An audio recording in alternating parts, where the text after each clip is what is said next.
On Saturday, dry with a sunny spell. From Southampton, across the south on 96.7. Cheers, mate. See you soon. Hey, heads up.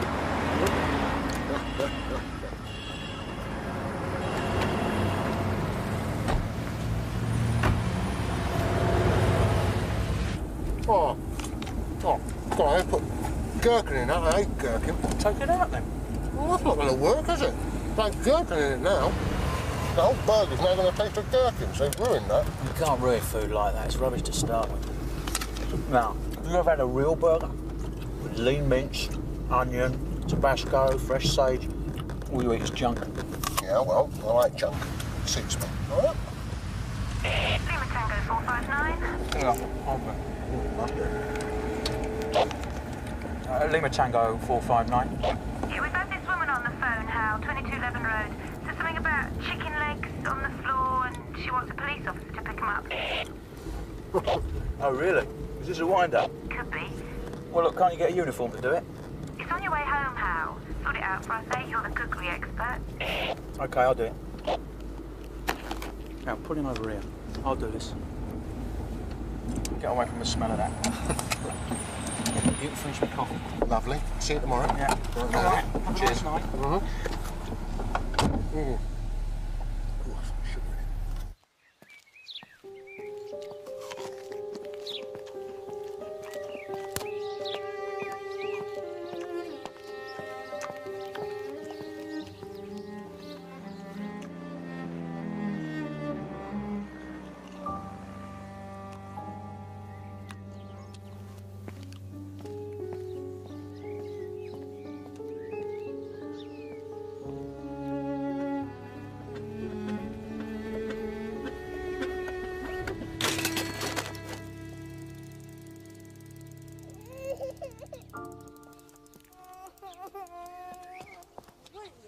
What are you playing on here for?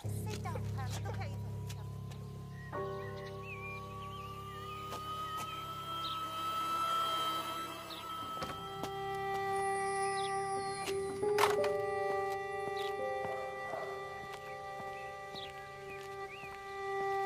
Two little ducks, 22.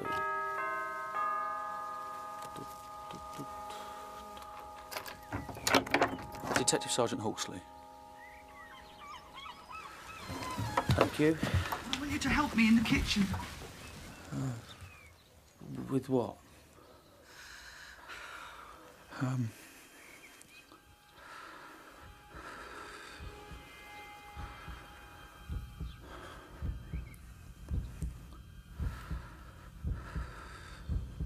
Two, 22.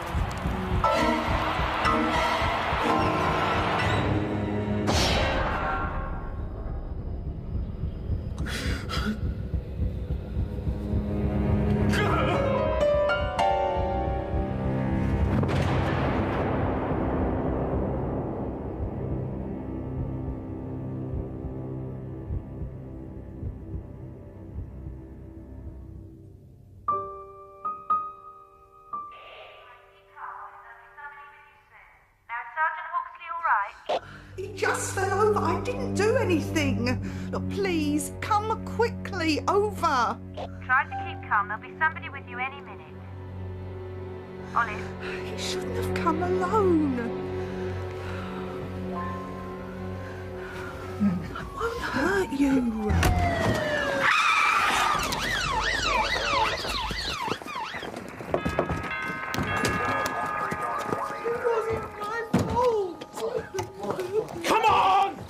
Carol! You with him. You tell me.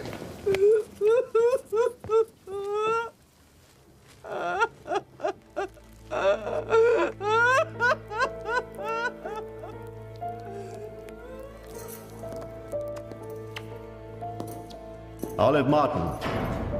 You stand convicted on 2 counts of murder. You are sentenced to life imprisonment on each count. In spite of your confession and your guilty plea, at no point have you expressed the slightest remorse for what you have done. Your cold-blooded butchery of the bodies of your defenseless mother and sister was as sadistic an act as I have ever encountered. In view of the horrific and calculated nature of this most unnatural of crimes, I recommend that you serve a minimum of 25 years.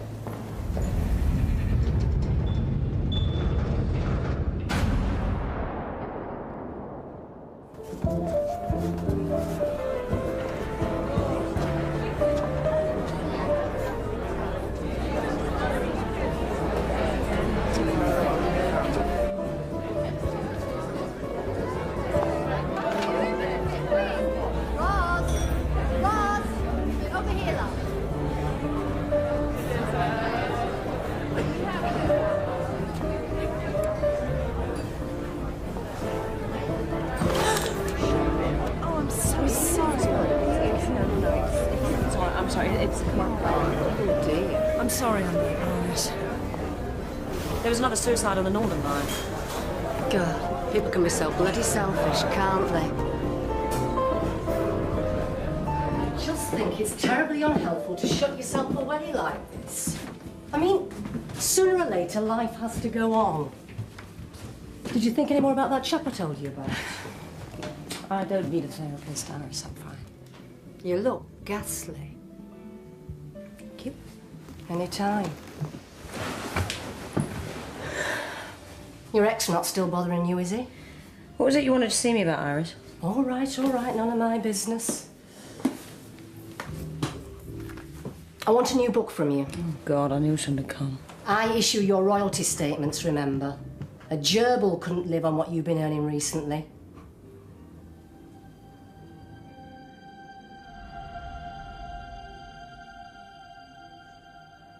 Look, love. The rent doesn't stop even if everything else does.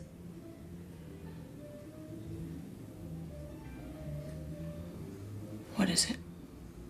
I'd say it's right up your street. Olive Martin. She's agreed to cooperate. To go and find why she did it. Why she wouldn't offer a defense, you know, the sort of thing. Inside the mind of a murderer. Serial killers are almost as hot as diet books these days. She killed her mother and her sister, didn't she? I want it on my desk in 3 months.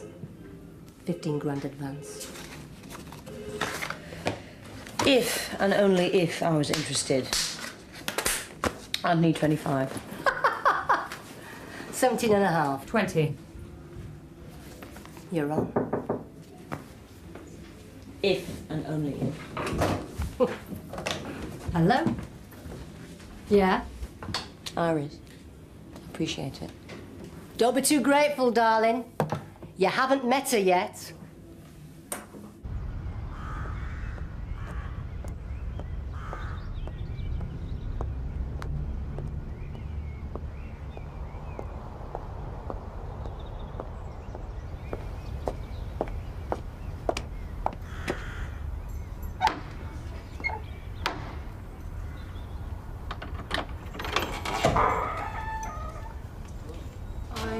I have an appointment.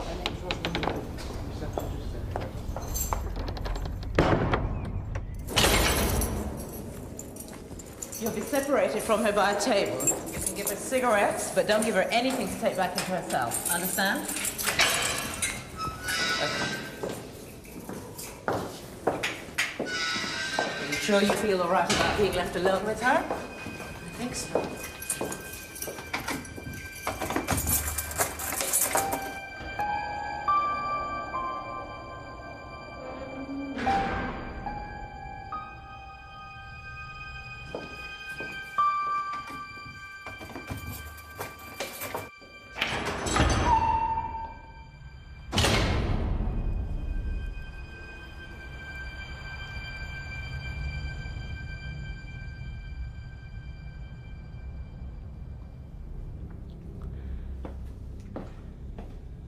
Hello, Olive. Honey, name is Rosamund Lee. Glad to meet you. The governor has given us permission to tape record our conversation. It's up to you, of course. I don't have to turn it on.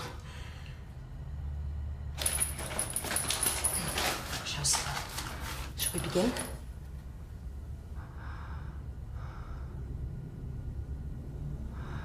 When were you born?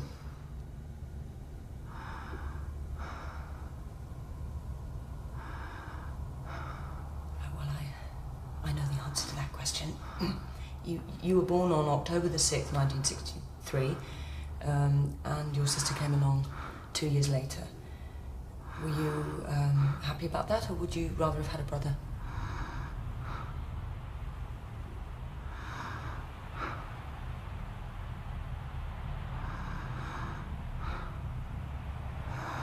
Do I scare you?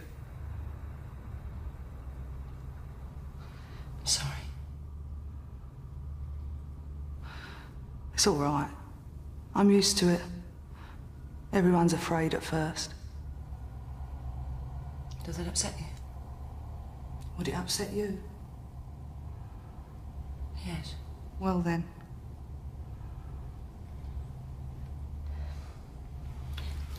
I'm not what you seem to think I am. I'm harmless. What you see is what you get. So you want to talk about my family? Both, yes. You and your family.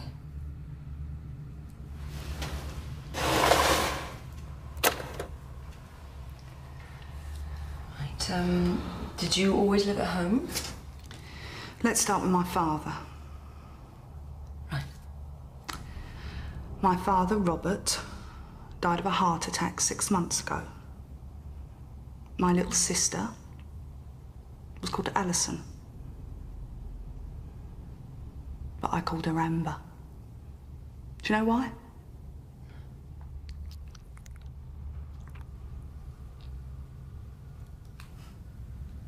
I couldn't get it round the L's or the S.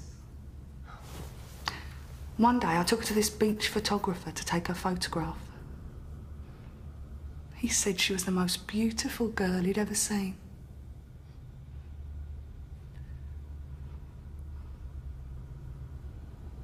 When I gave it to Mum, she said, I don't suppose his camera was big enough to take yours. And my father, you know what he did? He just shrugged. Oh, yes. We're all creatures of abuse nowadays. Will I still scare you? And why don't you give me a cigarette? Oh.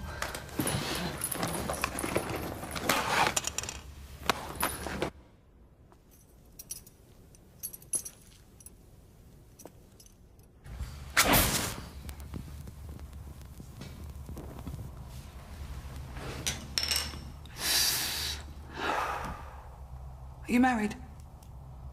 Divorced. Children? No. Pity. I'm very good with children. Who else have you spoken to? No one yet. I have an appointment to see Peter Crewe, your solicitor, this Don't you trust that maggot? He tried to get me certified. He did. Olive, he said, Olive is a paranoid schizophrenic. Well, I'll tell you one thing right from the start. You've probably got more hang-ups than I have. I have an overwhelming compulsion to eat, that's all. I've had 5 shrinks, and each one said normal. Well, what you did to your mother was scarcely normal. You never knew her. By my standards, I've done nothing wrong. So you think they deserve to die?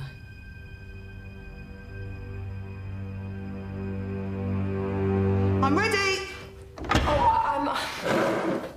I didn't mean it that way. You don't have to go. I want to.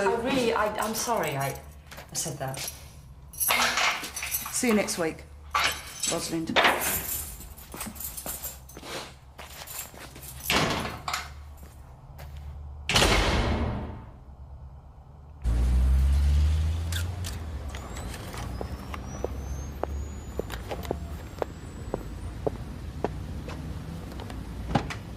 She did it the day after her birthday. As her solicitor, one was privy to the photographs of the murder scene. I was reminded of an abattoir. Do you know why she's called the Sculptress? Because of the way she carved up those bodies. Very frankly, I'm relieved that she no longer needs my services. Not, of course, that she could afford my fees. She was on legal aid? No, as a matter of fact, the father paid. Ah, yes, he died recently, didn't he? A happy release. About any of that, just do it. And you're his executor? Yes, I am. Did he leave any money? He owned the family house, the murder house. He died there too, as a matter of fact. Who's going to inherit it? That, Miss Lee, is confidential. You know, it strikes me as peculiar that Olive refused your advice to plead not guilty on the grounds of diminished responsibility, because then she'd only been found guilty of manslaughter. Yes, yes, she would have received a shorter sentence in a secure unit and psychiatric treatment. Look, Olive has a morbid fear of being locked up with mad people. That's why she convinced her doctors that she was sane. But you must have thought it a valid defense, otherwise you wouldn't have suggested it. One's clients sometimes think that they know best. Excuse me. Yes. Now, here's the name and address of the barrister that we briefed. He will confirm everything that I've told you. And if you're so keen to know, as it were, her frame of mind, then you should listen to her statements and read the pathologist's report. Now, you will realize that she must have spent several hours calmly carving them up. Her mother was still alive when she started on her. Mr. Crewe, thank you very much. Goodbye. Goodbye.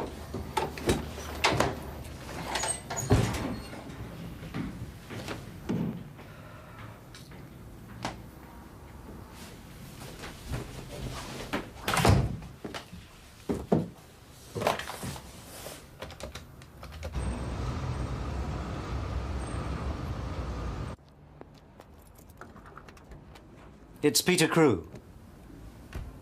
I think we have a problem.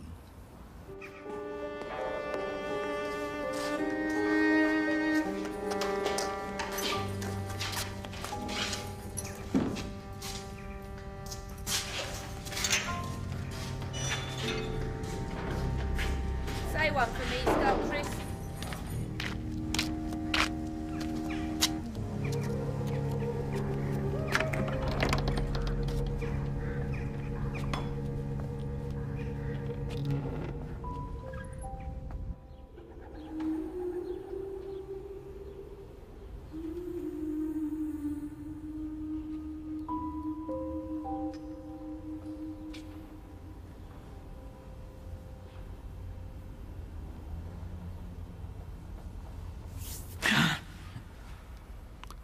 I'm sorry, Father.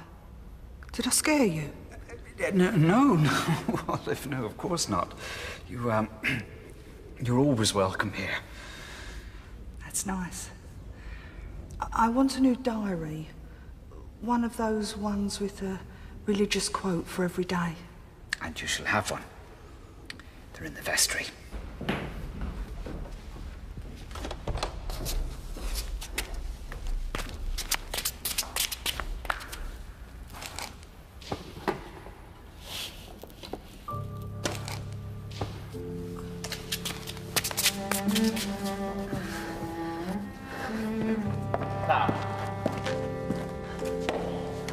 Thank you, Father. Oh, and next time we will pray together. Oh, yes, Father. Next time.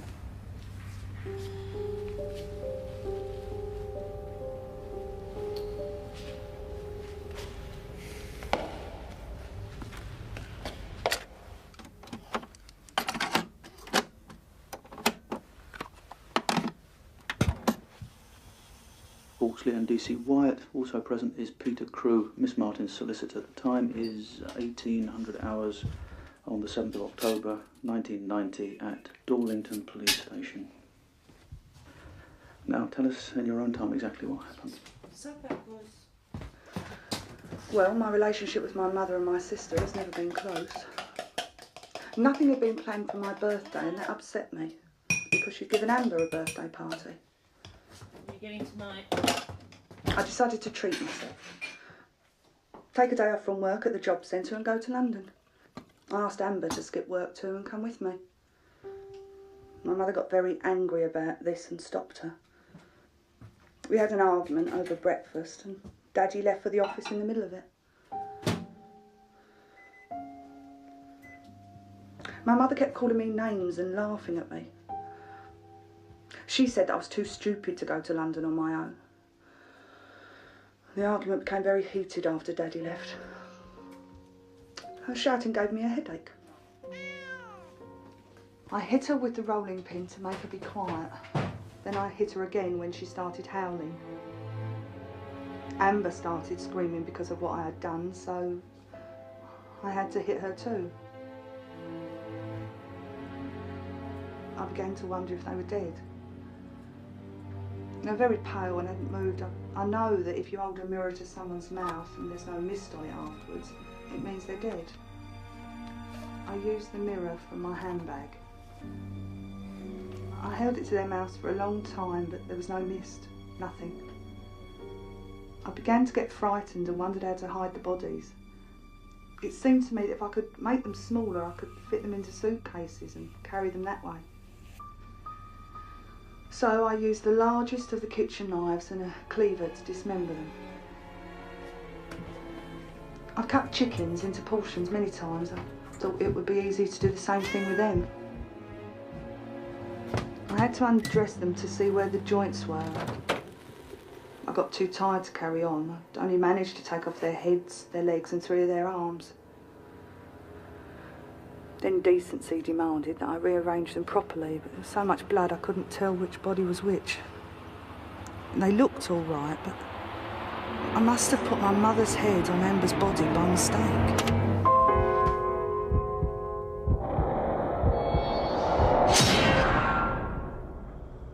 Didn't sign the contract. But you made a commitment. Verbal doesn't mean anything. For God's sake, Rosalind, how long are you going to go on feeling sorry for yourself? You used to be a very good writer. Successful, you mean? It's the same thing. And stop putting yourself down. It doesn't suit you. Look, I've gone out on a limb on this one for you. Sooner or later, you have to put this behind you. It's got nothing to do with it. What is it, then? It's Olive Martin. I can't face it. Nor could you if you'd heard her statement. I mean, Jesus Christ, she makes it sound like she's carving up the Sunday roast. That's wonderful. You could use that. I'm sorry. I think you should get someone else.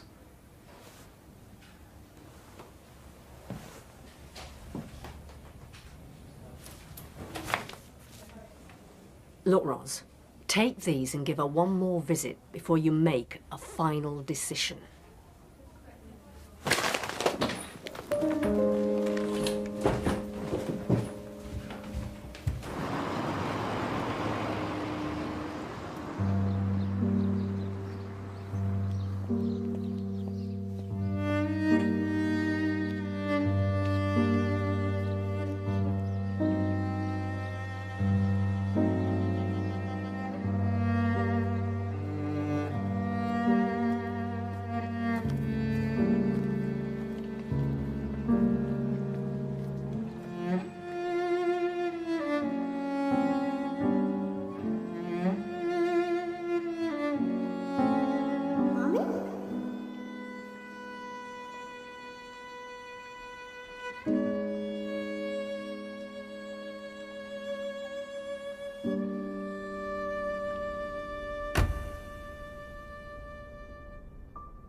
Shock when Ellery came hopping in.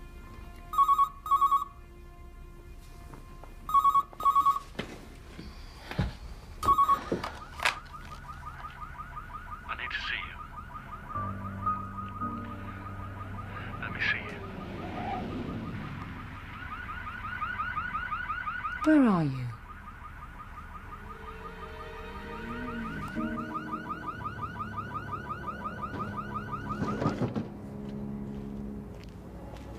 Go away, Rupert. Just get on with your own life.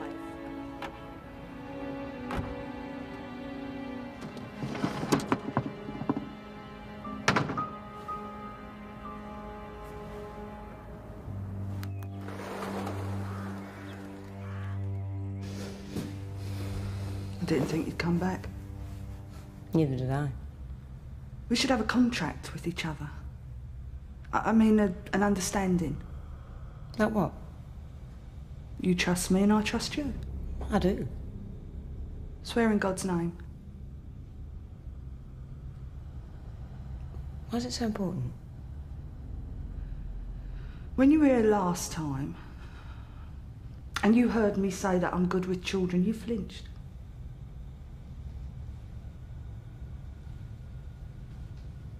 Tell me about your child. I don't have any children. Girl or boy?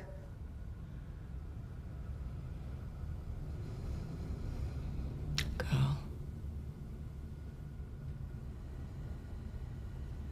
She's dead, isn't she?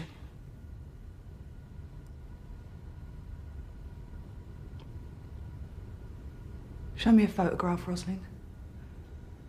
I want to see your child. Trust me. Why? She's dead. Show me, and I'll tell you something incredible in return. Something true you won't believe.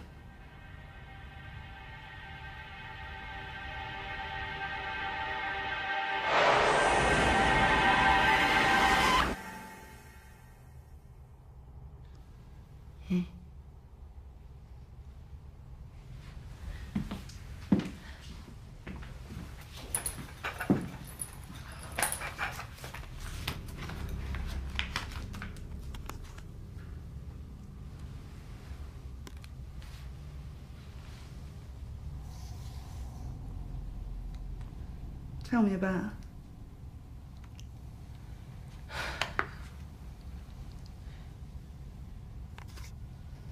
You have a good relationship with your ex-husband? He was the father of my child. Oh, is. Was. You know what? I think you're a natural liar. Why? You're obsessed with him. I lost a child too, you know.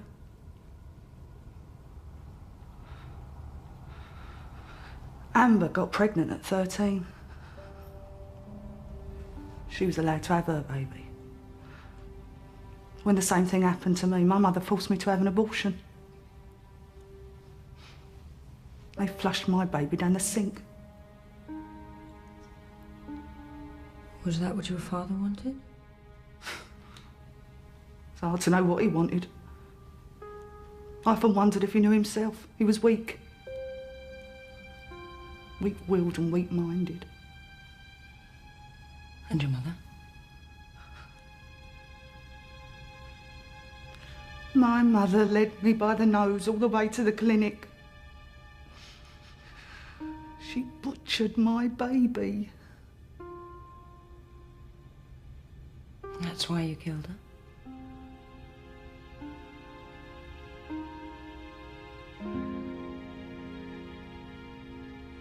See? I told you we had a lot in common. 2 dead babies.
Hello, I wonder if you could please tell me when your neighbours might be back. Look, there's nothing to see, so why don't you just piss off? I'm actually cooperating with Peter Crewe, Mr. Martin's solicitor.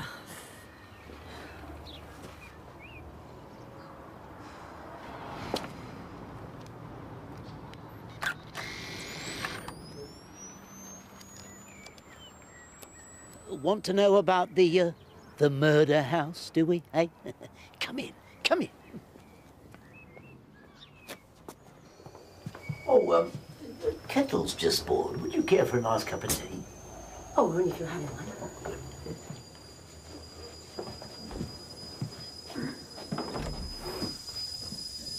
Infusion leaf or bag? Whichever you prefer. There, woman, thing, slam the door on you. She got that house for nothing, you know. Huh, nothing.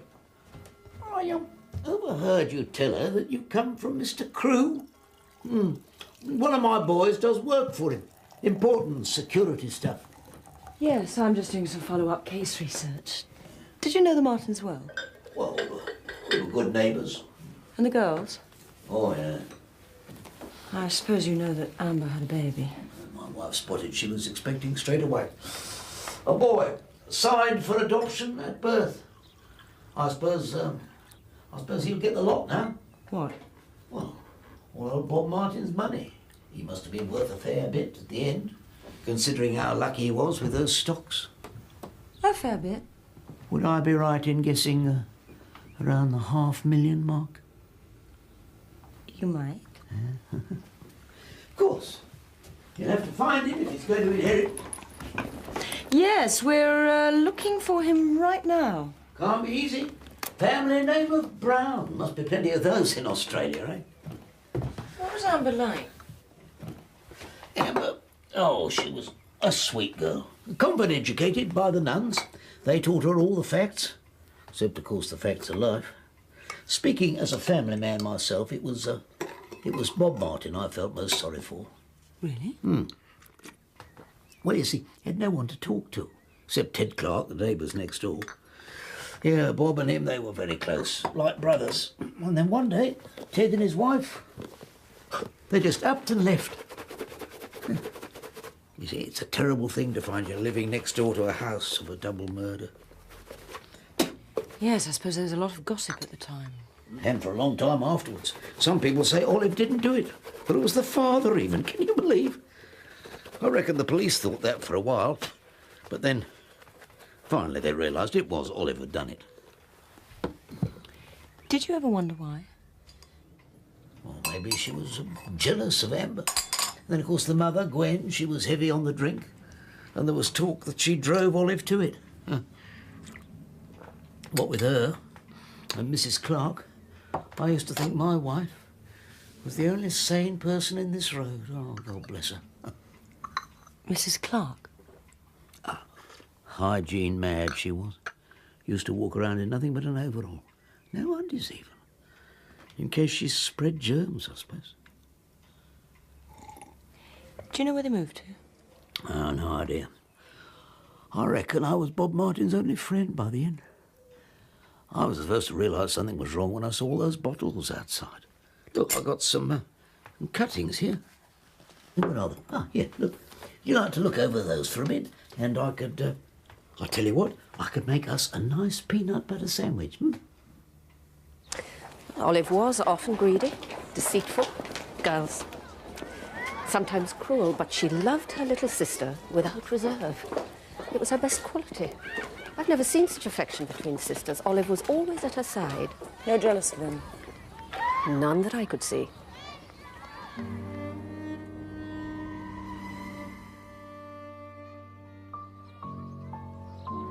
Amber was quite the loveliest child I ever saw.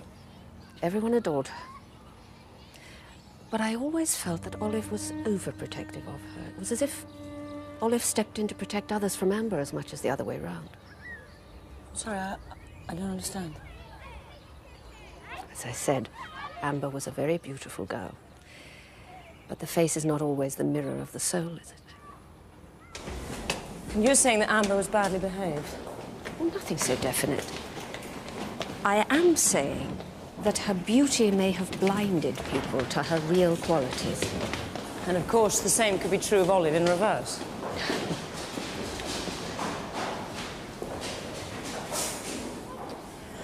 Olive told me she had an abortion.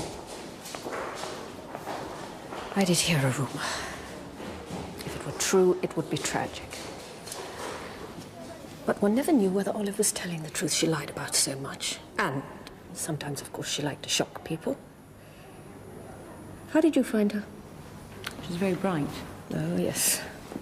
I just worry that the only book I'm going to be able to write is a cruel one. I have a feeling you'll find the truth.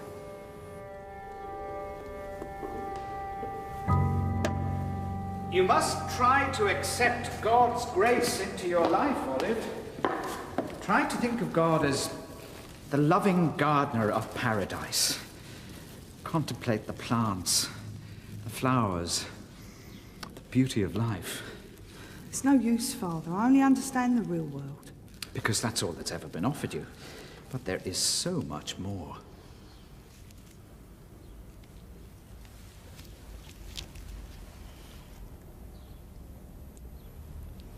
I'm sorry, Julian. I mean, Father. Olive, wait. I have a proposal for you. I think you and I should make a pact to give something up, a sort of Christian discipline. Give up what? Well, you give up overeating and I'll give up smoking. I didn't know you smoked, Father. Oh, the odd puff from the vestry, nasty habit, but I'm prepared to give up if you will. Now that's fair, isn't it? But eating's the only thing I've got left. No, Olive, you have me and you have God. I hadn't thought of it like that before, Father. Then you'll try. With you behind me, maybe I can.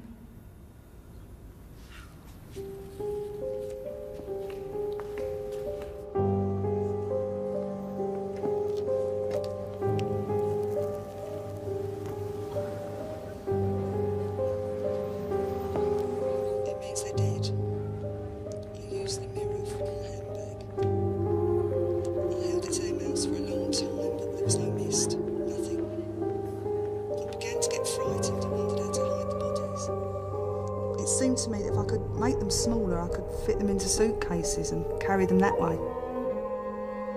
I used the mirror from my handbag. I held it to their mouths for a long time.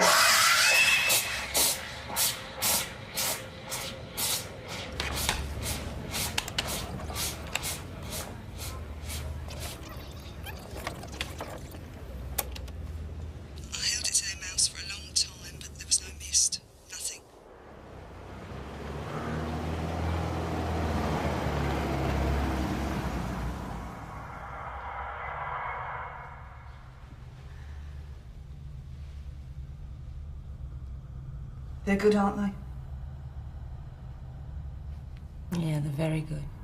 You're clever.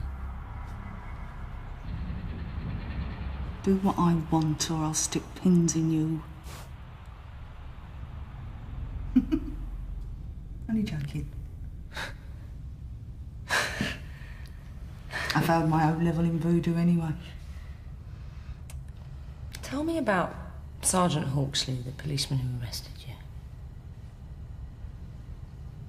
Gave me a sandwich at the police station. Only one who understood me. Why did you lie in your statement? I didn't. I've read the pathology report. You lied about the murder weapon. They were actually killed with a knife. You said you waited until they were dead before you carved them up. But your mother was alive. And I know how much you really loved Amber. So why did you say you didn't?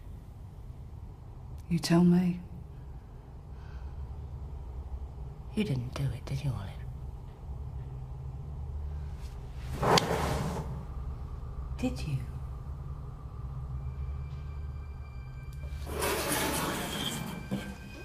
Olive? Who are you protecting?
Hello? Is anyone there?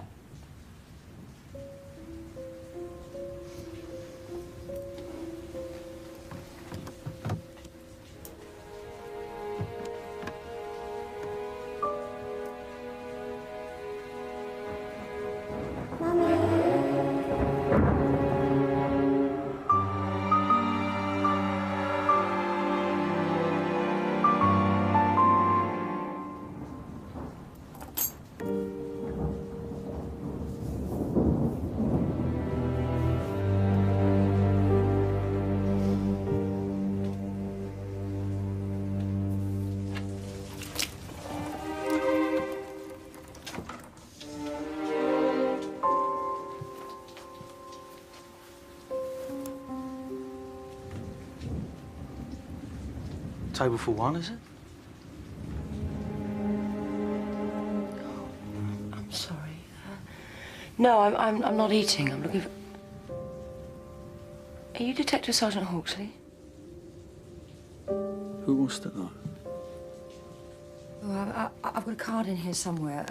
My name is Rosalind Lee. I'd like to talk to you about Olive.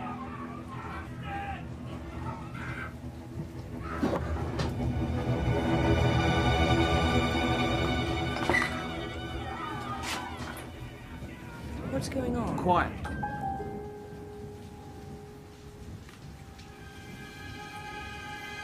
What's that for? So, what do you want? I told you I'd like to ask you a few questions about Olive Martin. Olive Martin? Yes. Is that right? You can leave now, Miss Lee.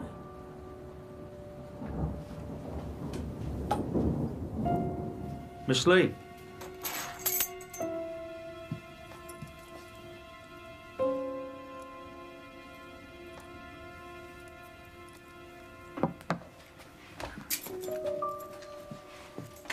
Goodbye, Miss Lee.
Rosalind Lee.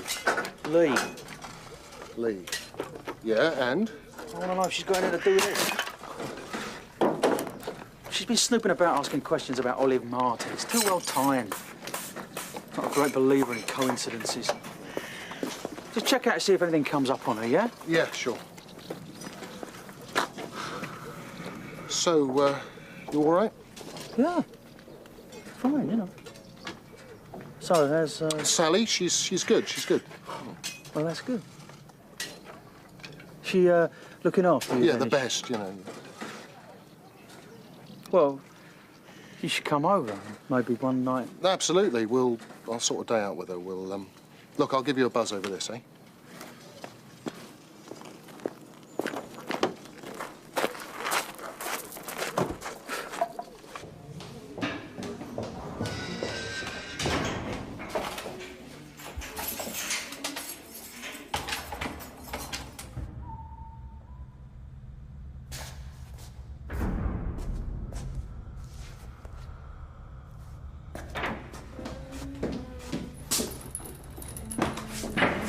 You're late.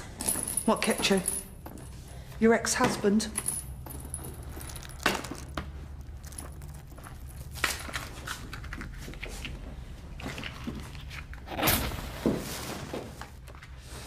So, what is it you want to know? Who did it, Olive? Who are you protecting?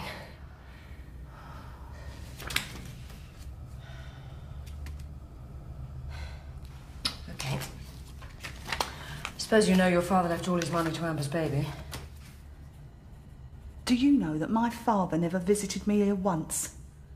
He totally abandoned me. Is that what you're going to do, Rosalind?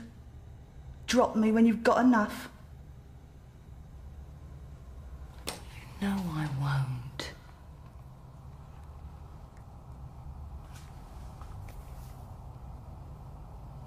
Tell me about your ex. I don't want to talk about him. Do you still love him?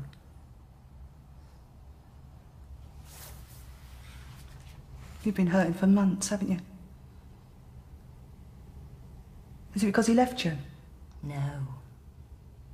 What did he do then?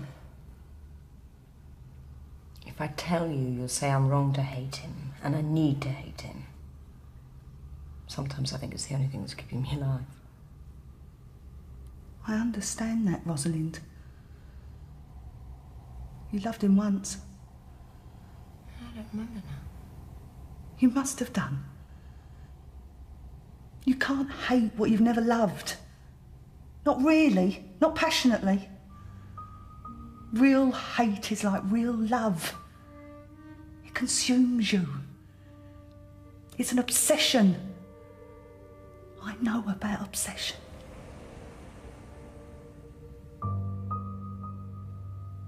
What was your obsession? Was it Amber?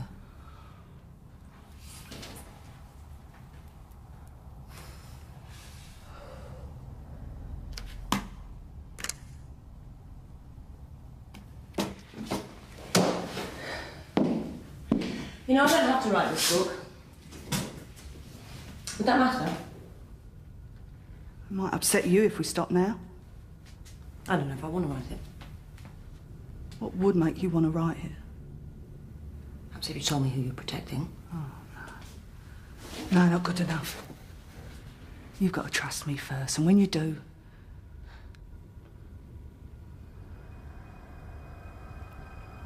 Tell me, Rosalind. If there was nothing to stop you, what's the one thing you'd really like to do? Come on. Tell me.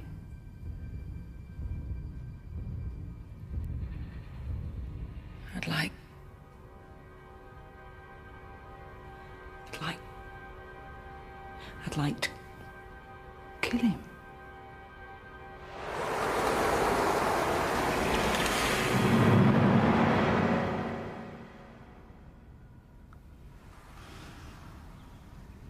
Why did Olive's father never visit her in prison? Good night, Carol. No. Because Olive refused to see him. Well, why would she do that? She must have had a good reason. Be careful what you imply, Miss Lee. What Olive did drove him to his death. It didn't stop him making a fortune on the stock exchange. Do you think that made up for what he'd suffered? He was a pathetic wreck, eaten up with guilt and shame. Oh, yes, she killed him too. She does not deserve to see the light of day, ever. Amber's son in Australia. Have you managed to locate the adopted parents? The Browns? I don't know where you get your information, but I must warn you to keep this entirely confidential. The stigma of the murders. You could ruin the child's future. Oh, so you do know where he is? And let me tell you, Miss Lee, I shall not hesitate to take out an injunction against your book if I think it warranted.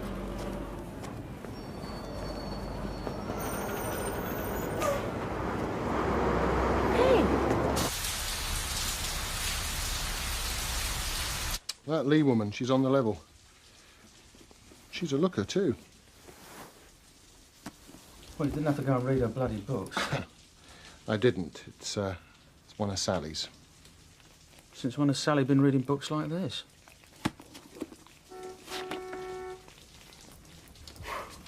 She's waiting for you, is she? Yeah. You're in a rush? You're very nice.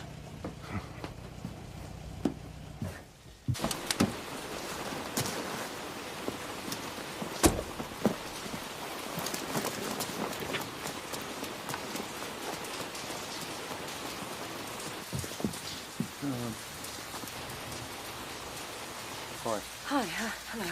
Have a nice evening. Yeah. Cheers. Oh, what's that?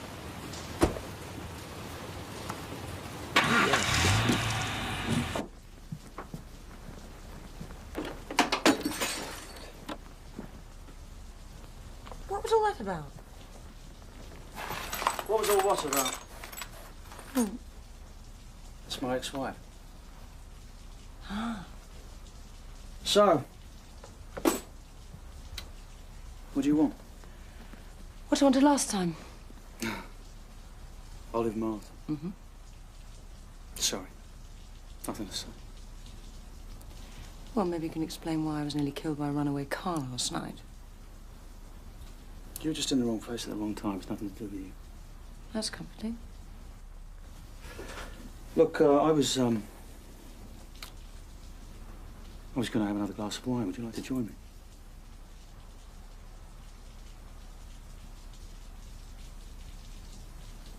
All right. So, what sort of restaurant is this then? Oh, it's a bloody good one. I've got a menu. Yeah, it's just there. Thank you.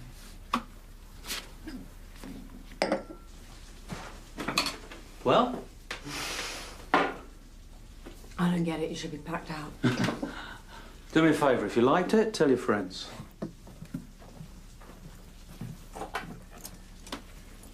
So, Olive Martin. Oh, you really are persistent, aren't you? No, I don't want to talk about it. You're the arresting officer. Yeah. That's why I don't want to talk about it. Well, don't you think you owe me something after what happened last night? You just had a 40-quid meal on the house. Oh, no, that was my fee for playing your stand-in girlfriend. The way I look at it, you still owe me. Been trying to put it behind me for 5 years. Well, it might help you to talk about it.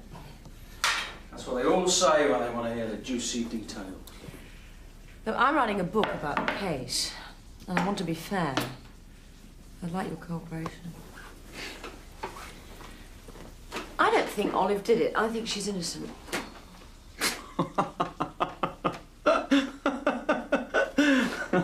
Oh, now I've heard everything. All right. You tell me. From the beginning. Please.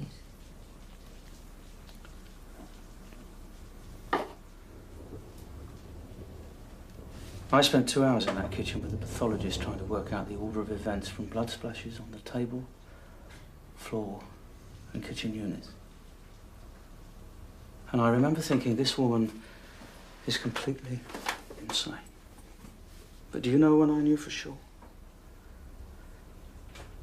It was when we couldn't work out which head belonged to which body.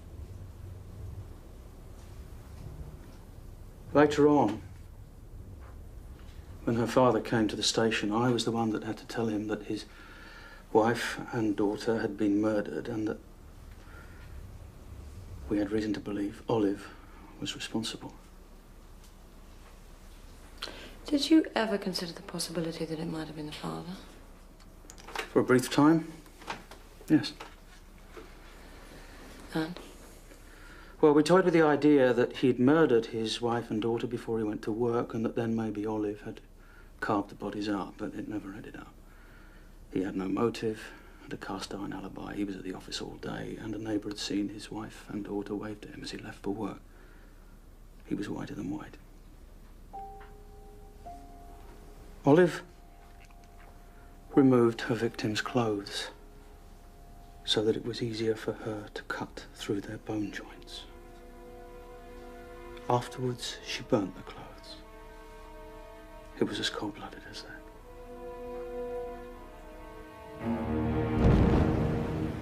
Very strange, but later on when... Well, before we took her to the station, she changed into her best dress. She actually turned to me in the car and she asked me if I liked her best dress. Her best dress. 2 hours after she had cut her mother,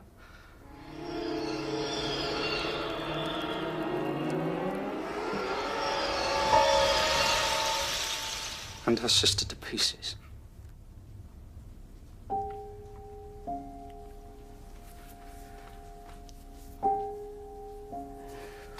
All the evidence was that she'd done it alone. Footprints, fingerprints, you name it, we found it. Don't sit there and tell me she didn't do it.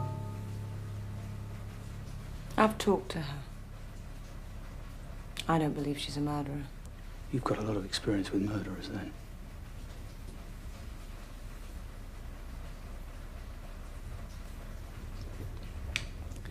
All right. Help me. Why would I want to do that? She's guilty. No, help me. Not Olive. As a favour. I thought we were all square on favours.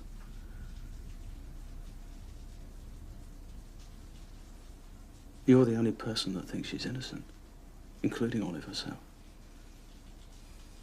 Not even as though I'm on the force anymore. Ah, but it's just like riding a bicycle. You never lose the hang of it. You really are persistent, aren't you? Can I take that as a yes?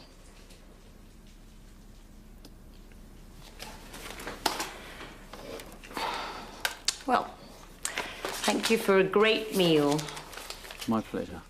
You really are a fantastic cook. You won't get anywhere with flattery. I mean it. Thanks.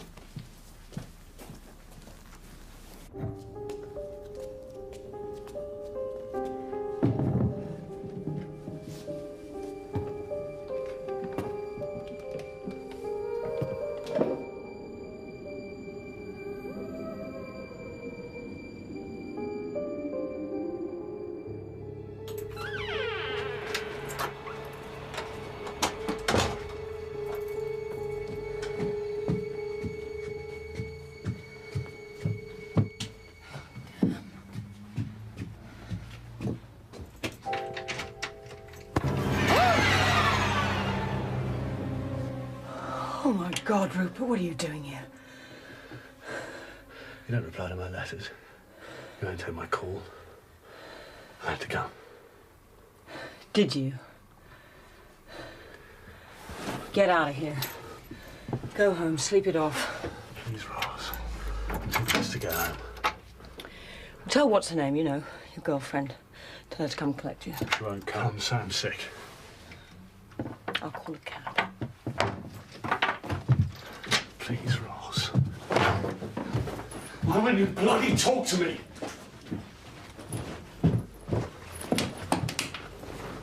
What do you want me to say? Just, I'm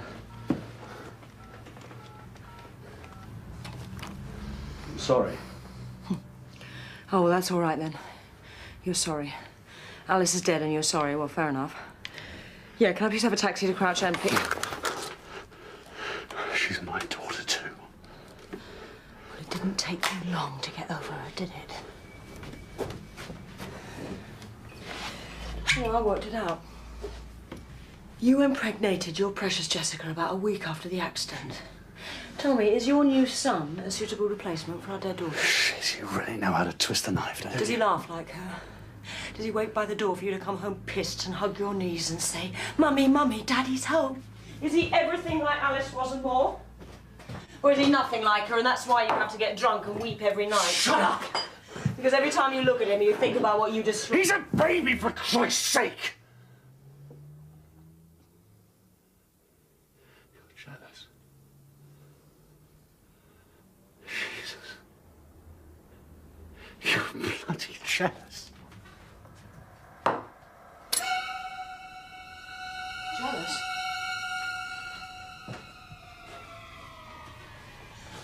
You've got me so wonderful now, Rupert. What are you doing here? I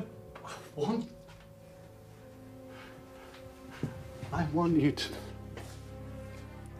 You want me to say it's all right? Well, it's not, Rupert. It's not all right. You were pissed out of your head and you crashed the car and you killed our daughter. And you got away with it. Because the judge said... What was the phrase he used? The judge said that you had suffered enough. And what about me?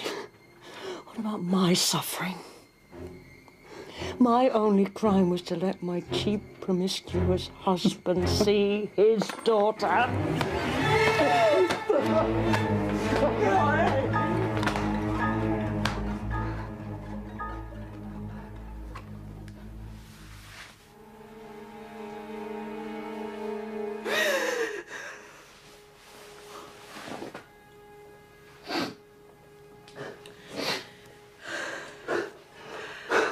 I gave it to you. And you murdered her.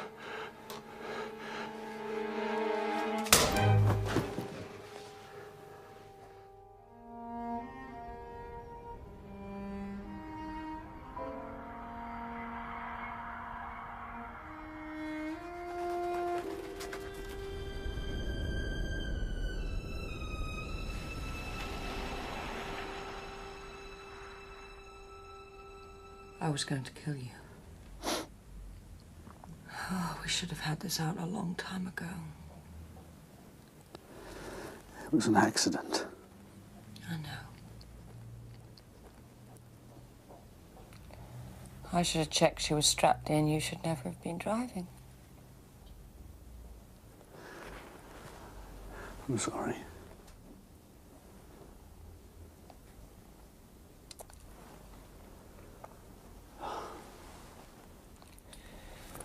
I won't do this again, I promise.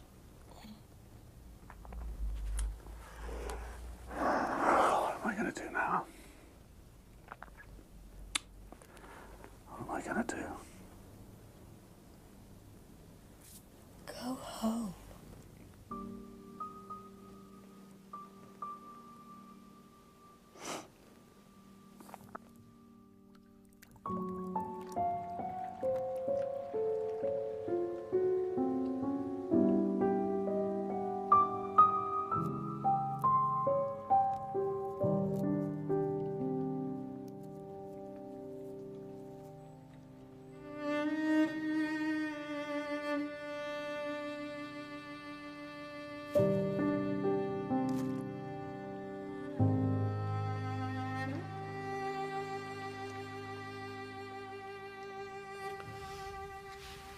The only person who's remembered.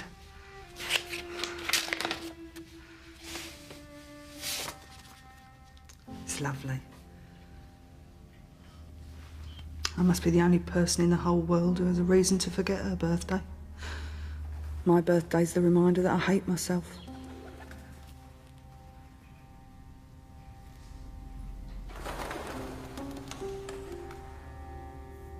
Who did it? Your ex? Did you kill him? No, I didn't think you would. Not so easy, is it? Isn't it, Olive? How would you know?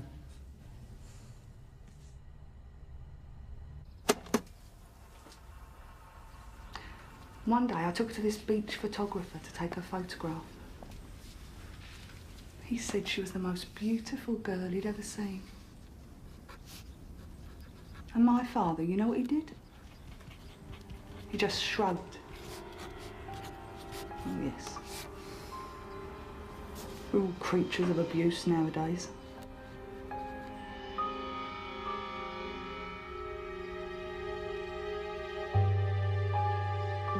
No, nothing. If we'd have found anything after the murders, we'd have told the police.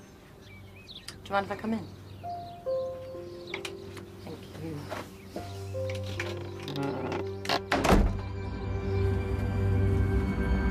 What did it look like before you redecorated? Just done lifting. A lot of people thought we were mad to live here. Kept asking about the ghouls and the ghosts. Well, I wouldn't say there are any ghosts here now. If you want to see ghosts, it's all up here. My dad used to see pink elephants, but they didn't think his house was haunted. Do you know where the neighbours might have gone? You mean the Clarks? No. Found a skip full of empty sherry bottles here when we arrived. Oh, and we blocked a gate off there. Their kids must have enjoyed running between the gardens, but we don't get on too well with next door. Mr. Martin only used one room. He lived in here all alone. No? Yeah. The windows were... Sorry. The windows were yellow with nicotine. Disgusting. There was no trace of us smoking anywhere else in the house. Just here. Sorry. Hi. Oh, it's all right. I haven't come to buy anything. You're selling, perhaps? No, not that either. Ah, well, how can I help then? I'm trying to trace some people called Clarke. You sold a house for them about 4 years ago. They moved out of the area and no one seems to know where to. Well, I'm new, actually. What was the address? 11 Road, number 20.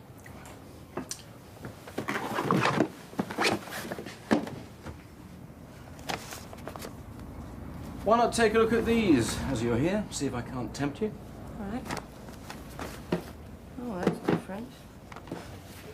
Pretty cottage. Looks like it might fall in the sea any second. Pay cash and I'll get you a good deal. Thanks. 2011 Road. Oh, vendors have asked for no information to be given as to their present whereabouts.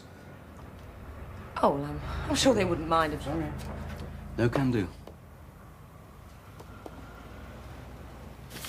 All right.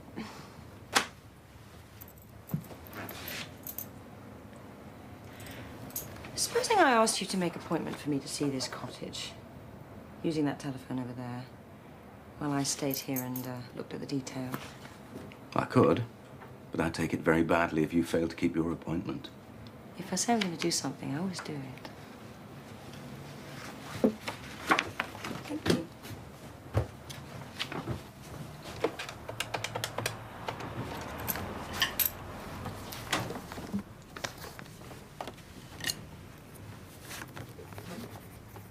Bayview.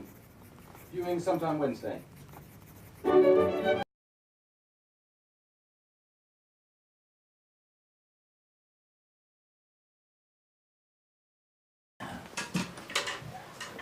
Do sit down. Thank you. I'm surprised you managed to track us down. All the way out here? Well, I know that you and Robert Martin were friends, and I'm anxious to present the fairest possible portrait of the family that I can. Yes, yes, Martin was a delightful chap. The idea that he could conceivably have been a party to what happened is just sheer nonsense. Yes, of course. And your wife's statement, of course, proved that he couldn't have done it. Yes, she saw Gwen and Amber wave him off to work. It's a pity she's not here to tell you herself. Have you any children? No. Sadly. We have a canary. How old did you know the Martin girls? Well, quite well when they were children, you know, but you know how it is when girls grow up. They... Boyfriends? Boyfriends? Well, Olive, I mean... Yeah, I suppose she might have taken a fancy to some young chap when she first went out to work, but I can't imagine that it would have been reciprocated. I mean, now Amber, well, Amber, she was the one who got all the men, but Olive, well, you know, I hope you won't think I'm unkind, but Olive was never a beauty. Do you think she was guilty? Oh, absolutely no doubt about it. I assume your book won't seek to present an alternative point of view. To be honest, Mr. Clarke, I'm just at the research stage. I'm not really sure there's a book in it. Well, I hope that I've been of some use to you. Absolutely. Maybe I can talk to your wife some other time. Thank you.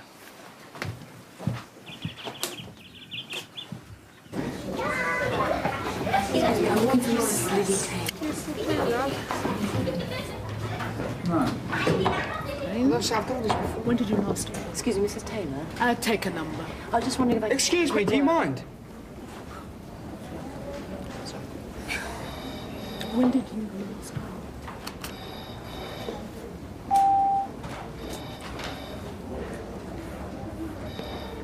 I decided to treat myself. Take a day off from work at the job centre and go to London. I asked Amber to skip work too and come with me. Are you a journalist? No. Only I am not selling horror stories. She was my friend, she was a good worker, and I miss her. Have you ever visited her? Well, you don't. I mean, it's difficult, isn't it? Yes, I suppose so. Perhaps you should talk to her boyfriend. Boyfriend? Did some work as a motorcycle courier. But mostly, he's a thief and a waster. In and out of prison. You know the type. Did Olive actually say that she was going out with him? Not in so many words. She lost weight, bought new clothes, made something of herself. Do you think this boyfriend had something to do with it? He's a villain. In this job, you get a good eye for scum.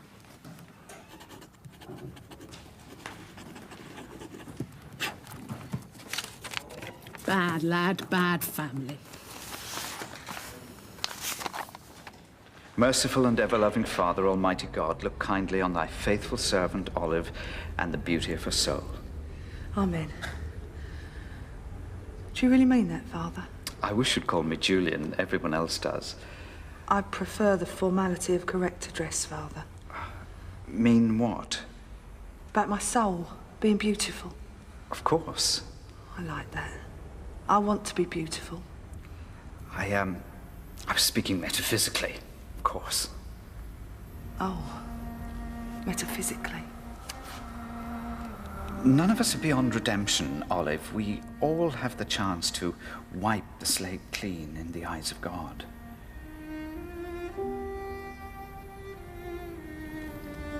Is he watching us now, then? Oh, God. Of course. He's always watching. I don't think he is, Father. I think it's just the two of us. Alone. We're never alone, Olive. You must try to believe that. I will try, Father. I really will try, but it's hard. All I want is for God to see me as I really am. If you sincerely want to repent, Olive, and find God, then I will not abandon you. I promise you that. So I can come and see you again? Like this? Yes, of course. When it's appropriate. I'd really like that, Father.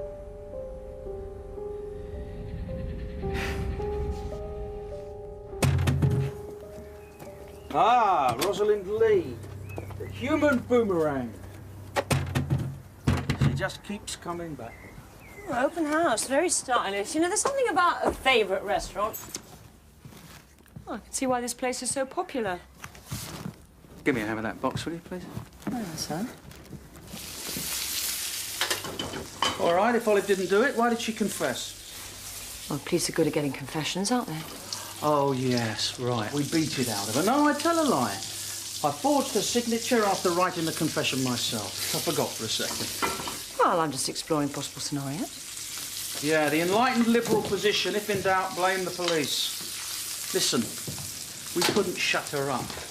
She wanted to confess, and she meant every word. All right. Well, say she was lying. Say she was trying to protect someone. Who? Her father. We've been through this cast-iron alibi, work and the neighbours. All right. Boyfriend, then.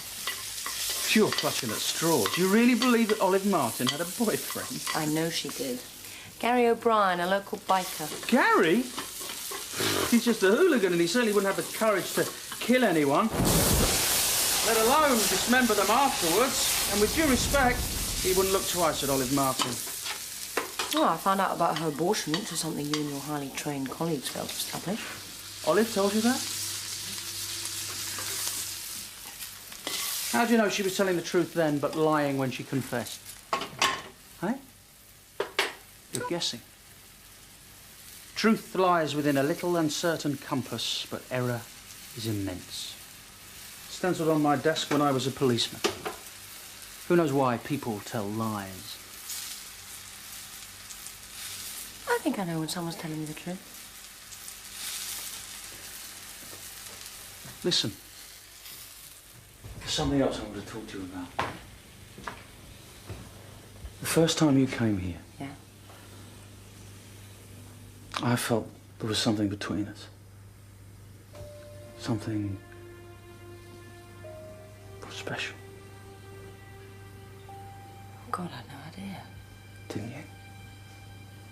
No. Rosalind? Well, I suppose that... I'm lying to you.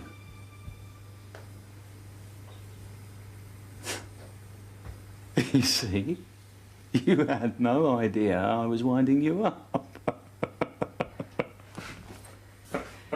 That was childish, that was immature, and that was... It was rather, wasn't it? Anyway, I'm not so sure you were lying. Don't flatter yourself. I don't.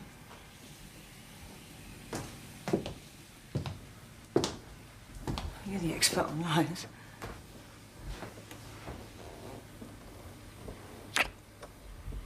Now, did I mean that or not?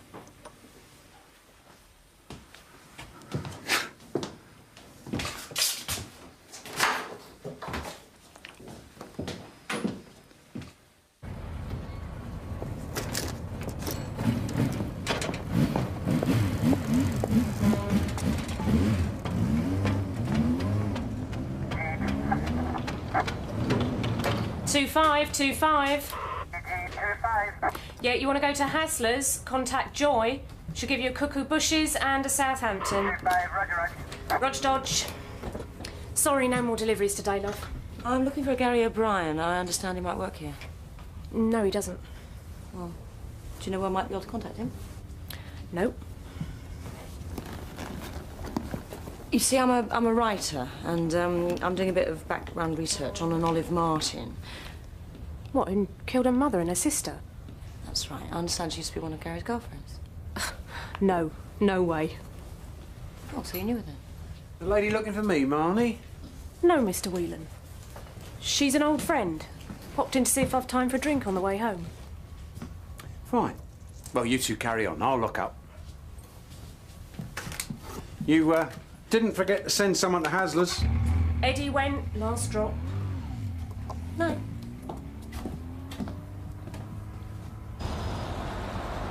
I just want you to tell her that I can't come in today. Yes. Rosalind Lee. You will?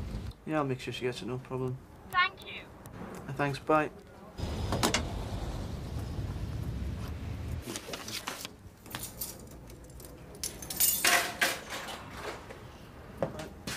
OK, I'll just leave these here. Yeah, no okay. problem.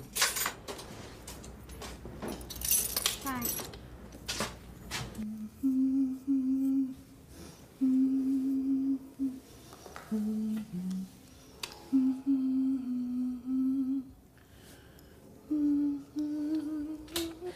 Gary wouldn't have looked twice at fat old Olive. He'd shudder at the thought. How do you know? Well, he's my little brother, isn't he? I thought you knew. No. Anyway, he was only delivering letters. Well, there must have been pretty important letters. Where are they from? Client information is confidential.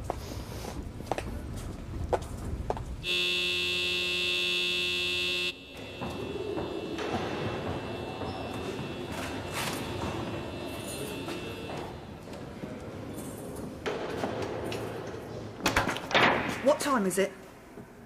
Please. I've got a visitor. If she comes, she comes. If she doesn't, she doesn't. I said I've got a visitor! Can you hear me? Sorry I haven't got time for a drink, love. One lunchtime this man comes in, wants an urgent delivery to Olive Martin. He's prepared to pay over the odds if the dispatch rider will hang around outside where Olive works and give it to her as she leaves. Well, this bloke, this Mr. X, what's his name, he says on no account is it to be taken inside. Why all the secrecy? I assumed they was having an affair, that they didn't want people poking their noses in. You mean you never told him his name? No. Gave me 20 quid, though, which I split with Gary. Whelan's a tight old git, so I've got Gary to do some extra work on the side. How many letters were there? I'd say at least 10. Over how long? A few months. And you never told the police any of this?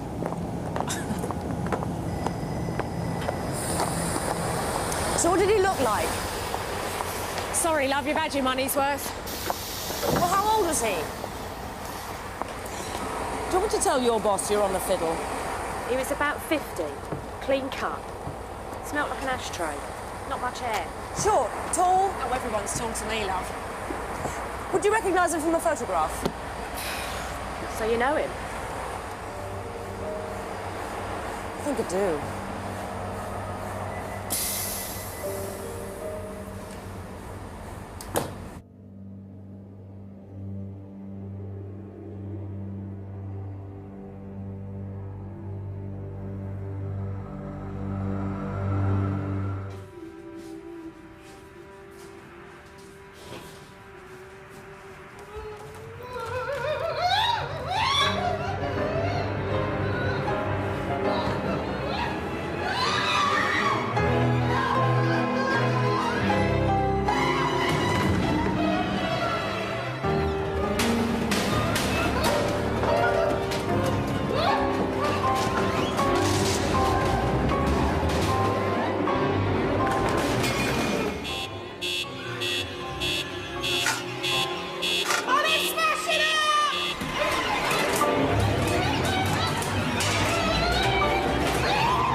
I'm sorry, Olive.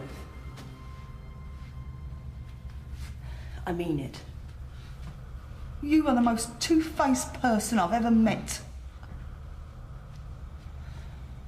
I'm on the block and it's your fault. Look, they may not let me see you again. Good. Do you or do you not want me to write this book about you?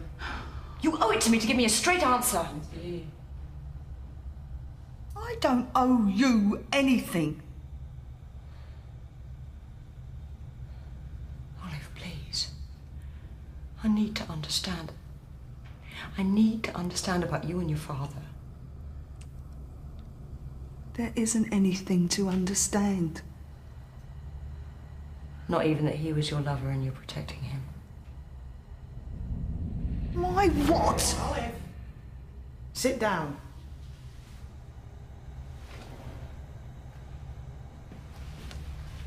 Did he send you letters? I told you that. Who got you pregnant? Me, pregnant? You had an abortion. I did not. You...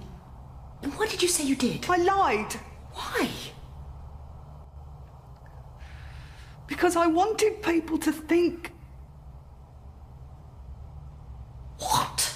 I wanted people to think that someone, somewhere, fancied me.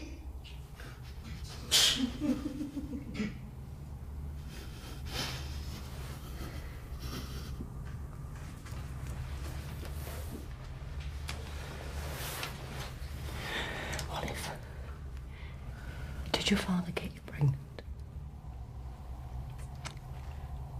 My father was a homosexual.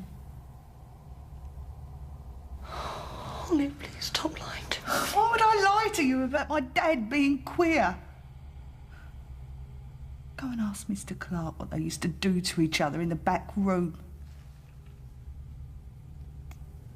You've seen nothing. Nothing. Olive, I don't believe It's your book, but it's my life. What does anybody know about it now except me? Come on.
Welcome home, Olive.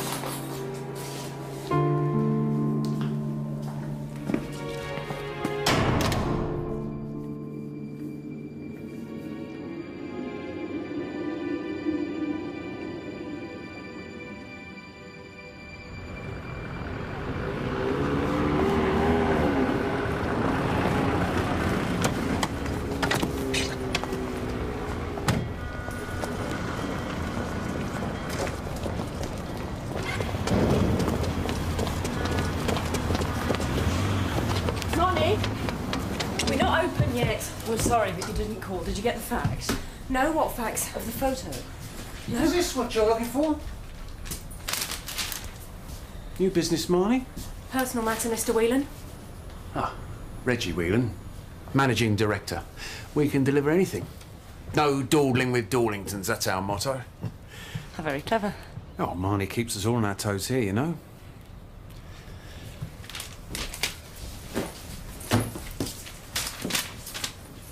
Is this the man that wrote the letters? No. But is this the man that you described? You must have got it wrong. All right. If this isn't the man, let's begin again. What did he look like? Hard to say. Well, you managed well enough last time. Or was that just to get rid of me? How do I know you're even telling me the truth about this so-called lover? For all I know, your little brother Gary was Olive's boyfriend, and you know a lot more about those murders than you Look, I told you. Molly. Right, Trog. But I want to speak to Gary. I'll make it worth his while.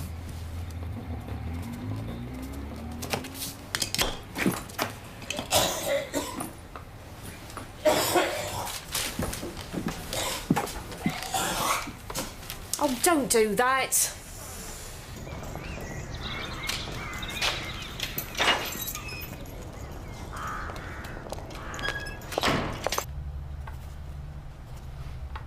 I know you were telling me the truth about your father, Olive. I know he didn't get you pregnant. Of course it wasn't him. Oh, who was it then? Was it Gary O'Brien? Gary? I'd look pretty silly on the back of a motorbike. Who got you pregnant, Olive?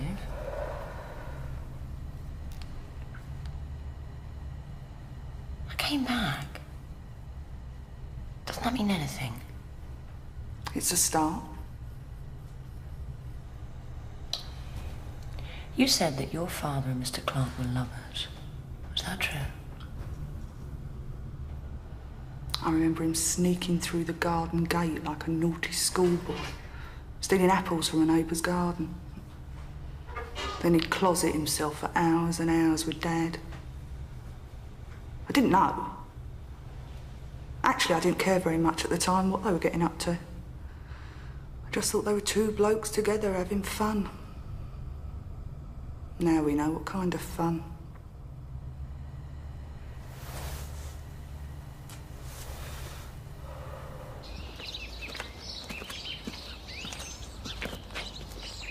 Ah, you've got your doors back then.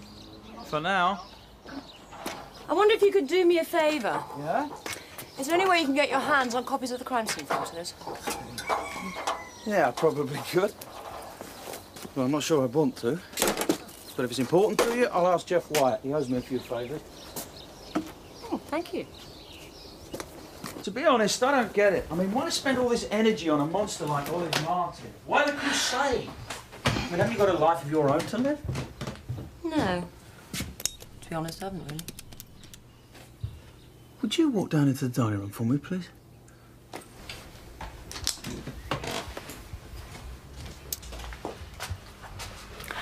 You're wrong about Olive, you know.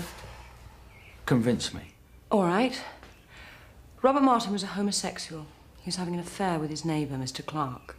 His family life was a lie. He lived in a back room and he hardly ever communicated with his wife and daughters. Finally, the lie got too much and he killed his wife. Well, what about Amber? Ah, well, she just got in the way, so he left all his money to her son as a form of atonement.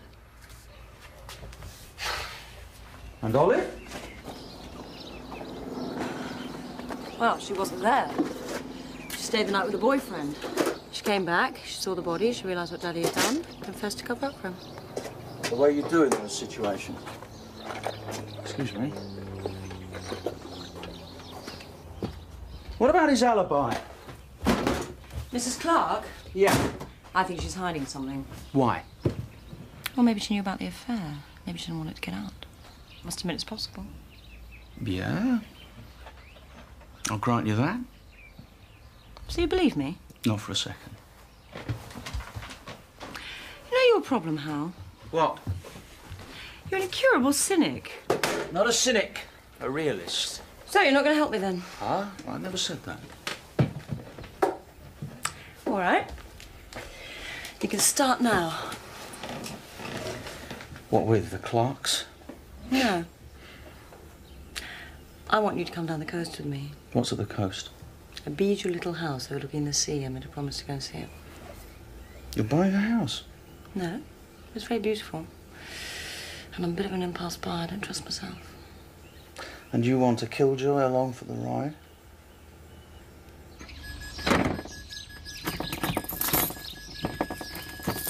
Making absolutely sure the customers can't get in. Very funny. Come on, we'll take my car. Listen, you're going to tell me what's going on. Why is there never anyone here? I don't want to talk about it. Sure this is safe?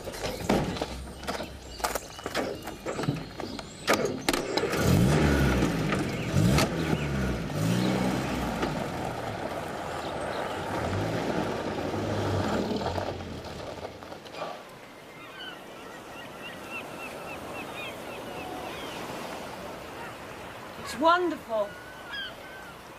It's really wonderful. If you like this kind of thing. I love it. So buy it.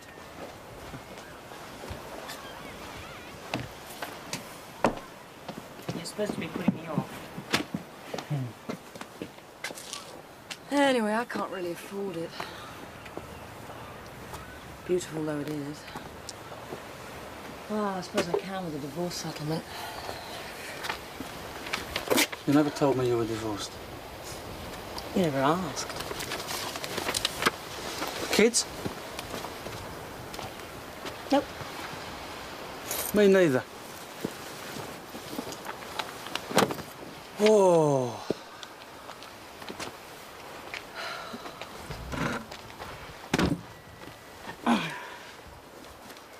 It's probably best that way, isn't it? I mean, don't get me wrong, I love kids, but if Sally and I had had a baby, this would have complicated things.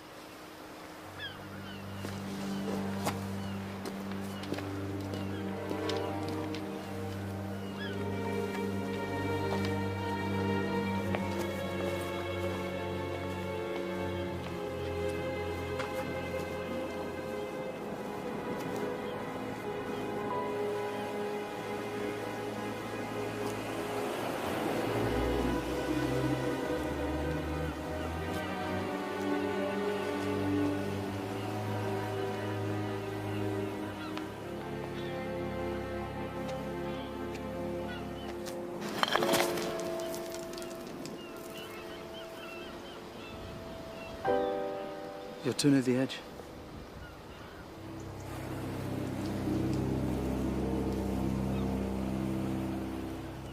I had a daughter. Her name was Alice.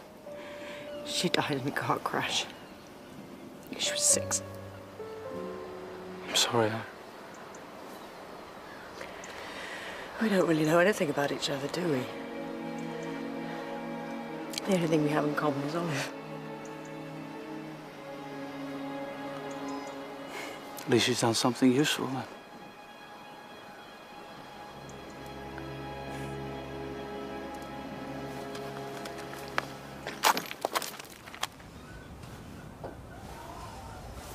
You can see the sea from every window.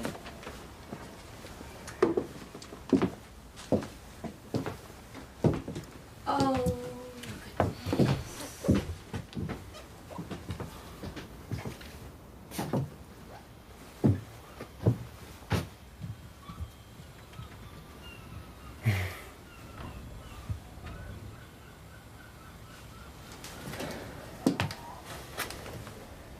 Writing corner.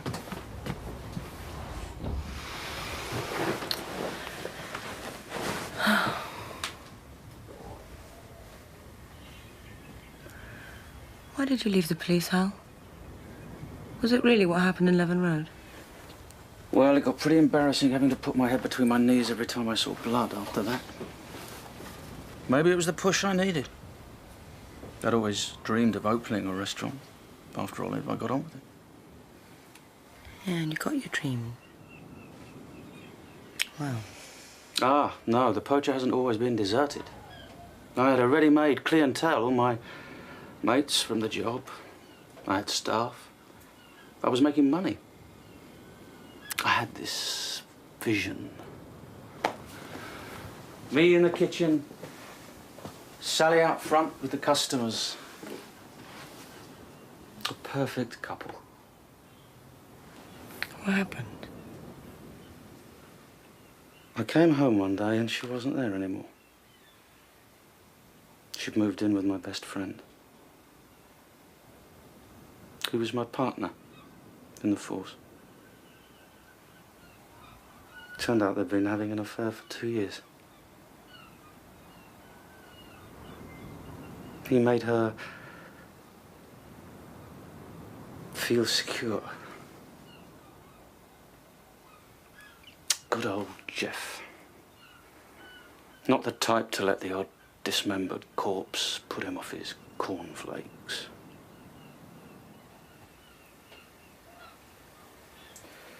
So, that left me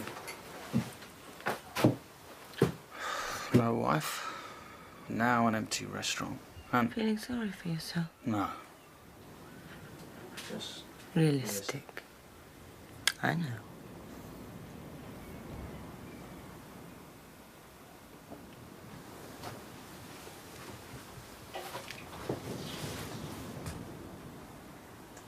Rosalind,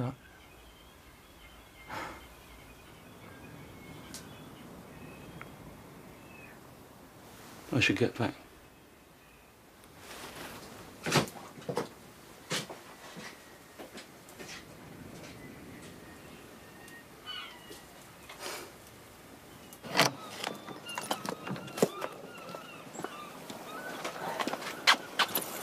So, you gonna put in an offer? I don't know. I might. Maybe I should do something completely different. Maybe I should set up in the restaurant business. I don't have problems without any competition. All right, maybe I'll invest in the poacher. Why the hell would you want to do that? Have I said something wrong? What is this? Some kind of coded offer? No. You think I want to sell out to you? No, I was just daydreaming. Poacher is not for sale.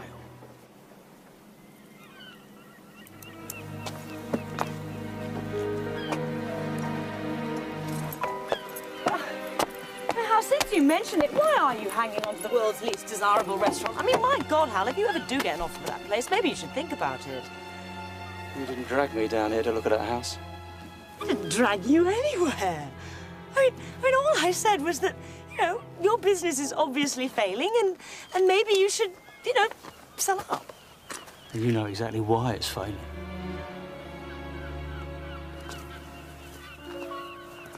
What are you talking about? How can I be so stupid? It's a setup, isn't it?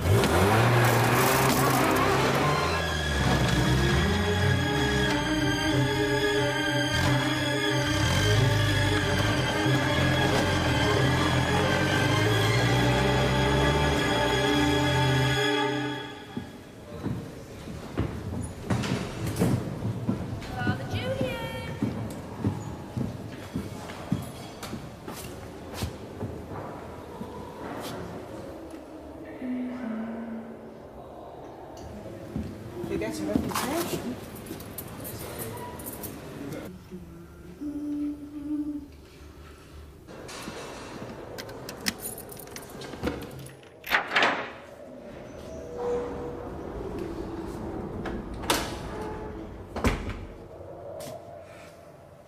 Olive, I don't mean to disturb you.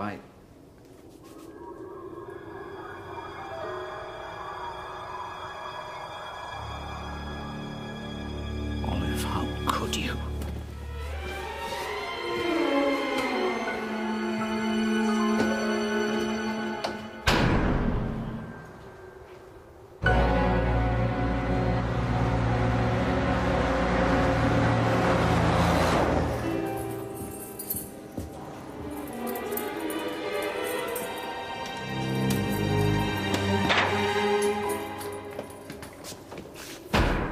Right, Olive.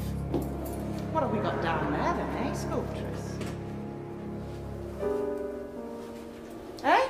Turn round. Come on, what have you nicked? Nicked something, haven't we? From the chapel. Your fancy man's grassed on you to the governor, Olive. It's not what he tells us that's the problem, Sculptress. It's what he doesn't. Take that down.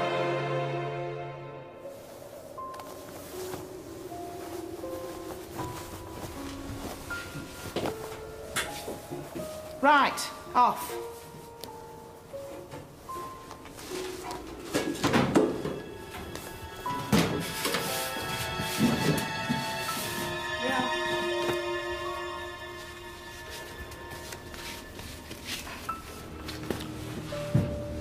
Good, robe on.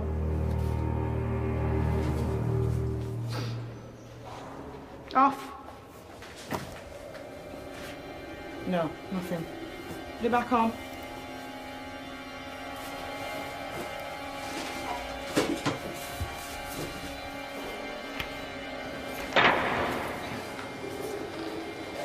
Wait here, Olive.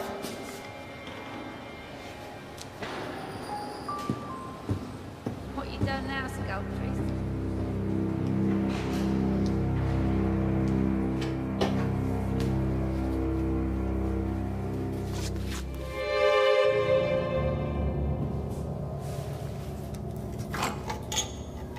Well now, Sculptress.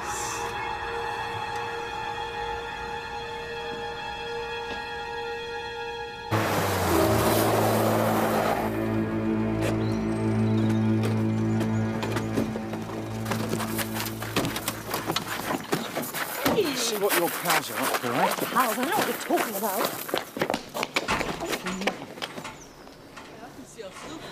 Here we go. Hi!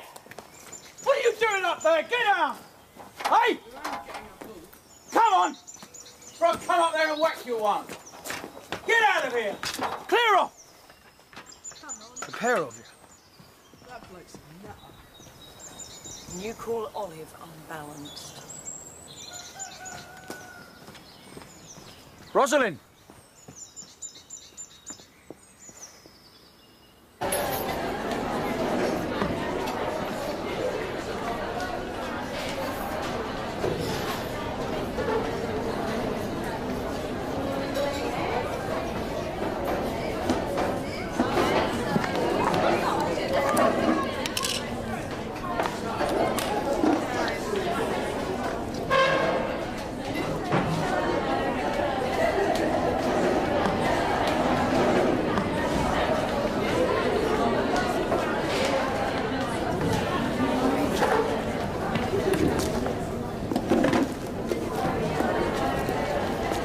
tell you, Olive. Go on.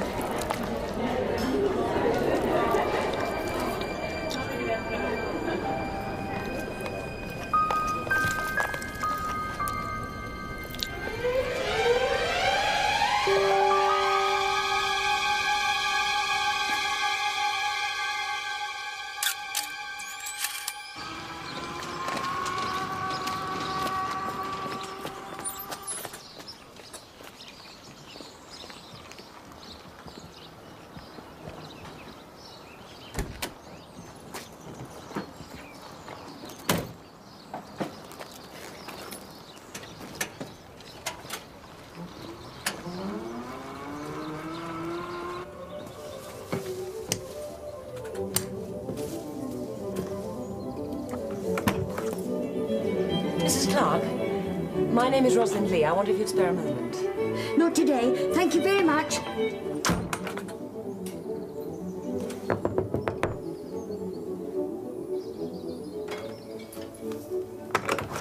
I'm a friend of Olive Martin's. How perfectly charming. I'm so relieved you found us. We've been so afraid. Do come in. Well, thank you. I spoke to your husband earlier. I am sorry. I hope I'm not being a nuisance. No, I know. He told me all about you. I believe your husband would have told you that I'm writing a book about Olive Martin. You do remember the Martins? Goodness me, yes. Yes, I understand your husband was a very good friend of Robert Martin's. My husband wouldn't like me telling you this, but I don't like the colour red.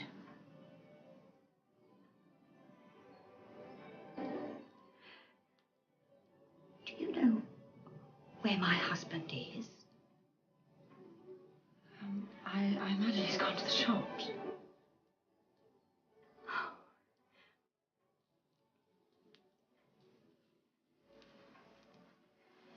It wasn't Olive.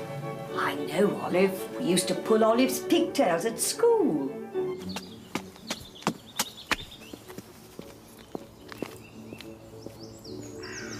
Mrs. Clark, the day of the murders, when Olive got into trouble, about what you saw, what did you tell the police? Nothing.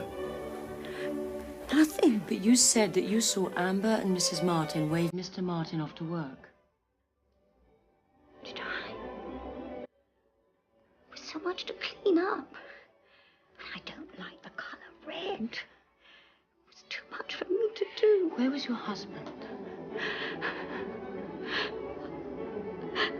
Please, try to remember. Where is my husband? I didn't tell the police. I didn't tell them anything. I didn't. It's I all right, didn't. Mrs. Clark. It's all I right, didn't. really. I didn't. Miss Lee? What are you doing here? I How dare you upset my wife like this? didn't see the women that day. What women? I didn't see them. It's all right. Come on. I didn't. Come on, I just didn't. sit I down. didn't. No one's going to trouble you anymore. I have no idea what you two have been talking about. But I've already told you there is nothing more I can do that will help Olive. I just wanted a word with your wife. This is my house, Miss Lee.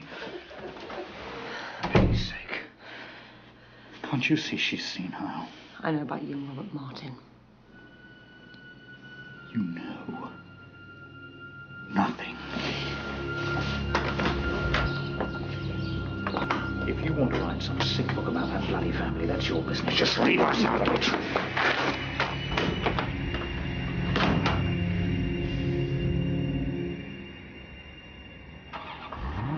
And your wife, statement, of course, proves that he couldn't have done it. Yes, she saw Gwen and Amber wave him off to work. It's a pity she's not here to tell you so herself.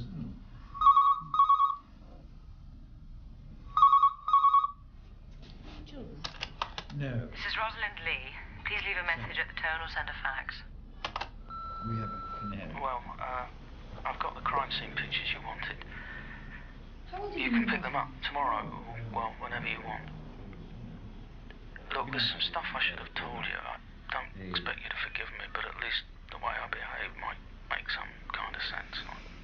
Sorry? Are you there?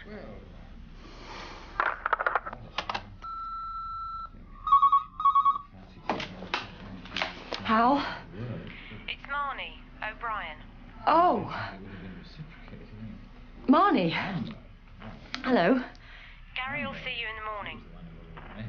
I have to be somewhere in the morning, but I'm free later. Okay. But it's going to cost you. Oh, you surprised me. Look, do you want this meat or not? Yeah, I'm sorry. Okay, just tell me where and when. We are carrying out all your father's wishes. Every effort is being made to locate your nephew in Australia, who will inherit. I know. My father died 6 months ago. Why has it taken you so long to tell me this? I'm concerned that your life will soon be receiving a great deal of public attention. Why should it? You mean you're not going ahead with the book? Worried Miss Lee thinks I'm a worthy cause. Don't you want me to get out, Mr. Crowe? Olive, you know I've always done everything in my power to help you. I know what you've done for me.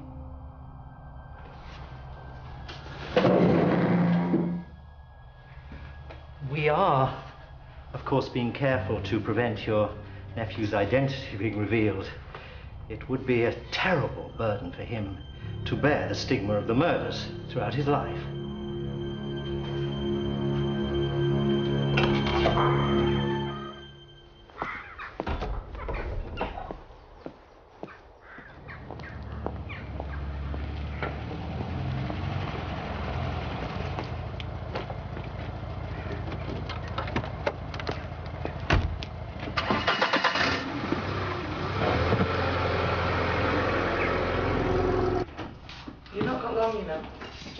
Give me a smoke, Rosalind.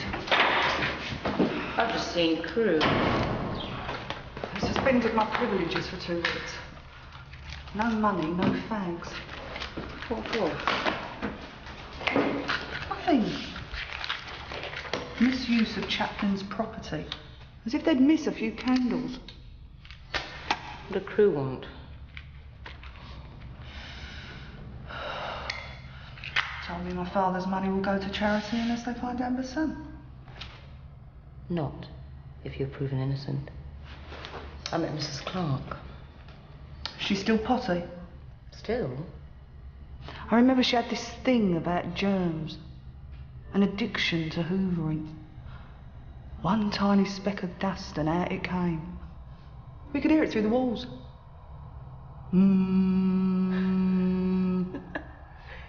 First of all, one Christmas, she said she saw fleas in the Christmas tree, so she set fire to it.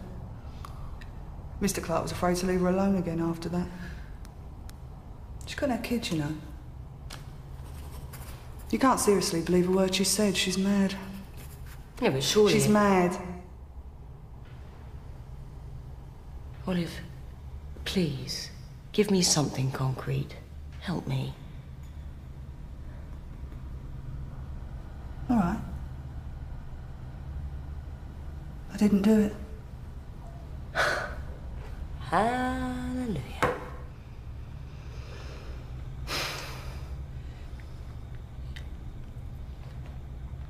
You get used to being seen as a monster. Sometimes I even believe it myself. It's easier if people are scared of you. Like they are in here. If you didn't do it, you don't have to stay here.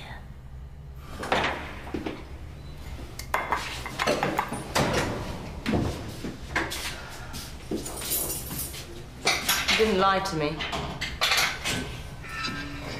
I didn't do it.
Most people knock before they're walking.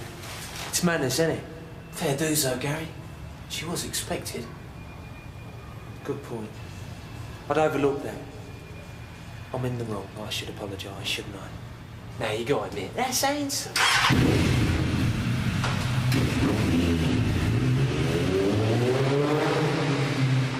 Barney tell you why I'm here?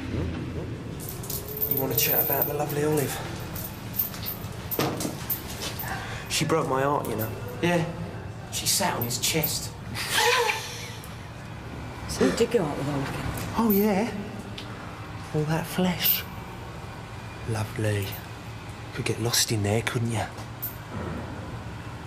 Of course I bloody didn't. I got standards, you know. 20 stone's his limit, innit? We knew her.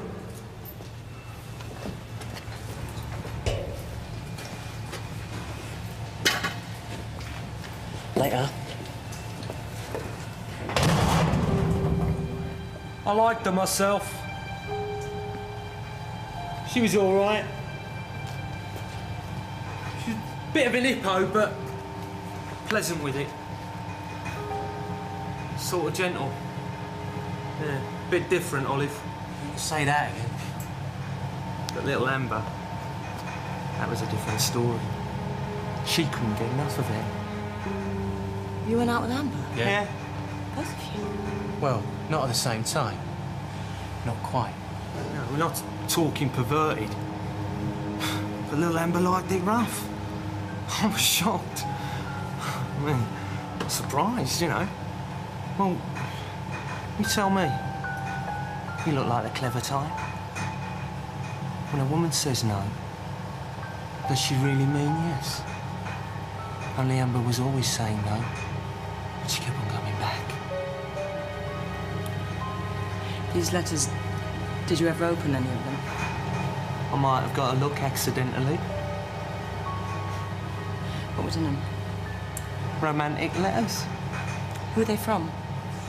You didn't sign them.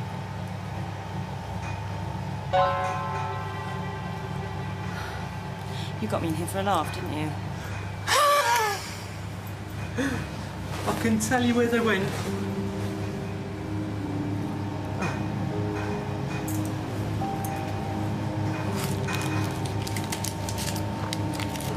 Yeah, and the rest.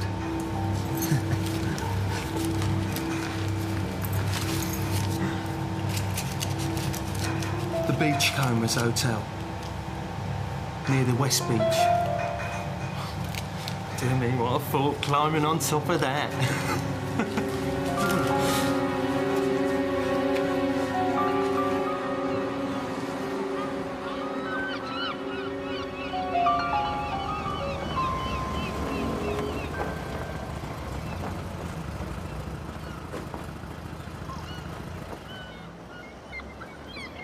Of course I remember her. We don't get very many famous people staying here, you know. I'm writing a book about her. I think she might be innocent. Of course she's innocent. You know that. It stands to reason. Everybody knows the obvious suspect is never the one who did it. But she did stay here. It was that autumn when it happened, an Indian summer. She came with her husband. Nobody ever asked me about it. I made myself available to the police, but they weren't interested. I went up for the trial. Thought I'd make a week of it. It was very disappointing when she pleaded guilty. About her husband. Old enough to be her father. Okay. No, that's not him.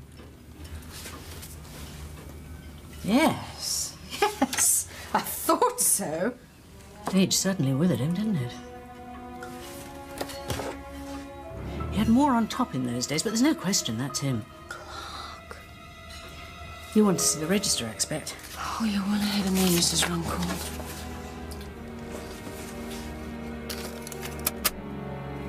Help me. All right. I didn't do it. Hallelujah.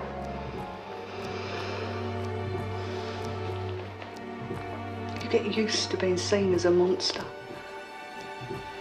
Sometimes I even believe it myself. It's easier if people are scared of you. Like they are in here. I was allowed to have my baby, wasn't I, Daddy? Wasn't I, Mum? But Olive had to have an abortion. Good Catholic girl as well. It was really bad, Olive. You're gonna be damned now, Olive. You're gonna go to hell, Olive!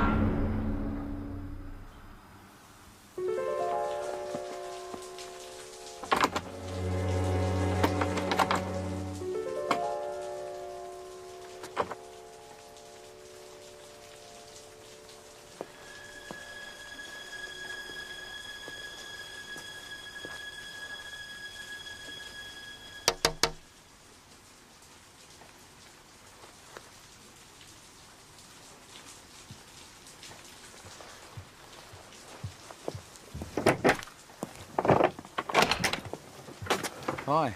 You closed early then? Come in.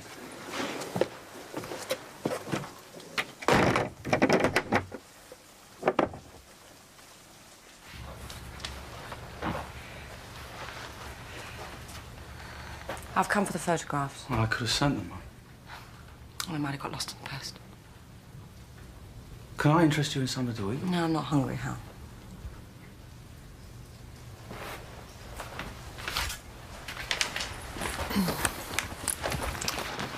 Thanks.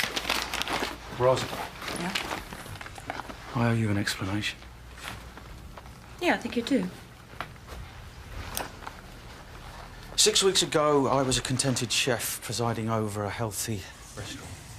Then I got an unscheduled visit from the health inspector. I wasn't worried. I'd keep everything immaculate. You could eat off the floor. He found rotten meat in the fridge crawling with maggots, open bags of rubbish in the larder, and a live rat under the cooker. He said it was the worst kitchen he'd ever seen, and that was the quote that appeared in the local rag front page with picture. Who wants to eat here after that? How did that happen? Simple. Somebody put it there. A few days later, I got an offer for the place, a quarter of what it's worth. They tell me they're doing me a favour, that I'll be begging them to take it off my hands by the time they finish with me. I don't respond easily to threats. I told them to piss off.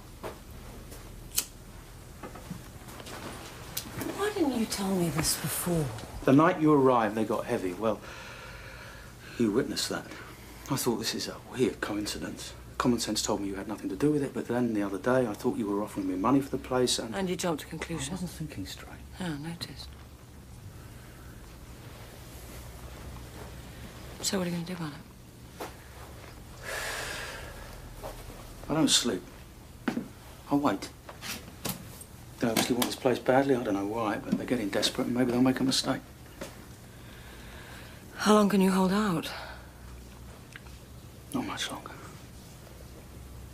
Oh, come on, Hal. Clark was sleeping with Olive and her father at the same time. He must have had something to do with it.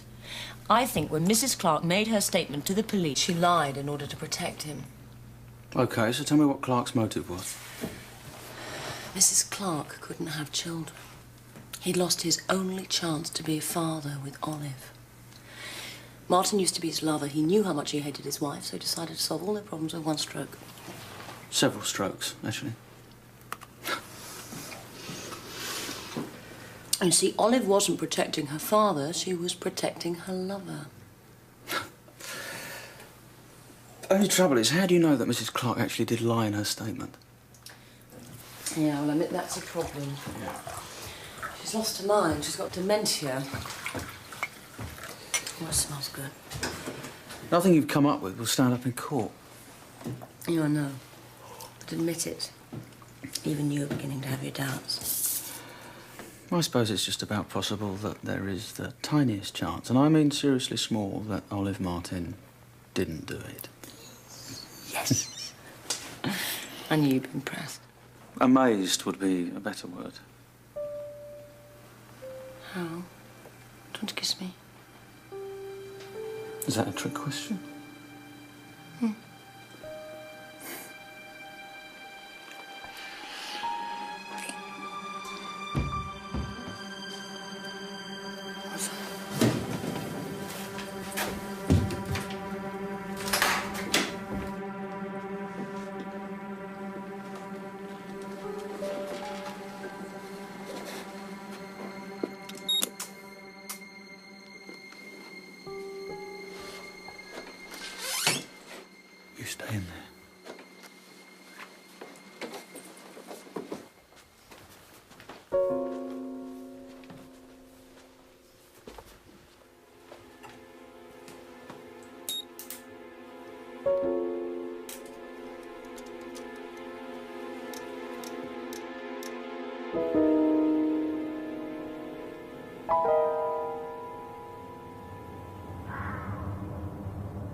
Who sent you? Who?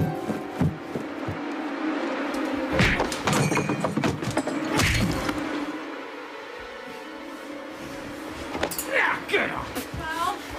You all right? Hey? Who sent you? Hey? Who sent you? Sounds good. Use the phone box. Quickly, come on. Who sent you?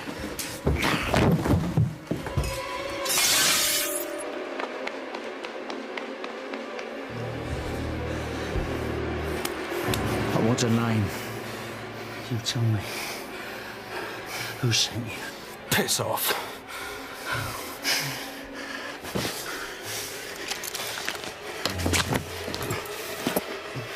Okay, now you tell me who sent you. Crew. Peter Crew!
You okay? There's something I have to do. Okay,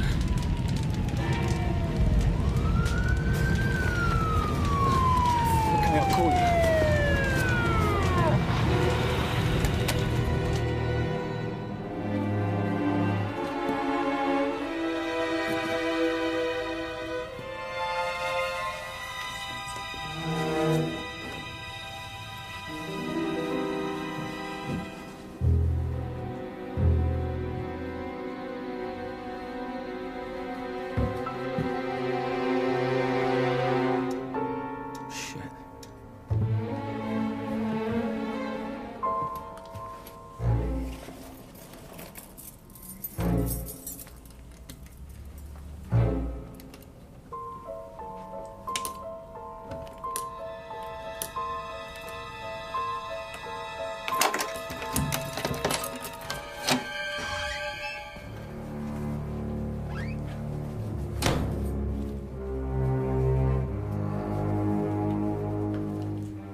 fancy everything underwater.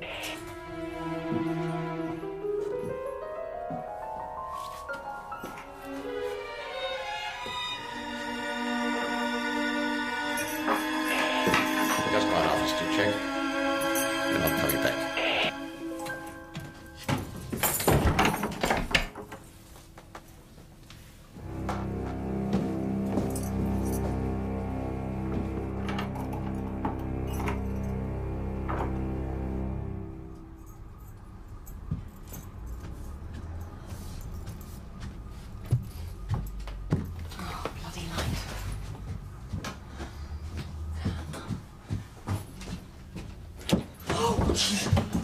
Oh, God.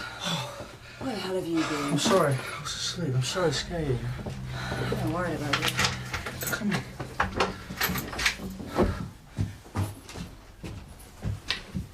I spoke to Jeff White. That's all right. He'll back me up. He sounded pretty fed up to me. He owes me. He doesn't seem to think so.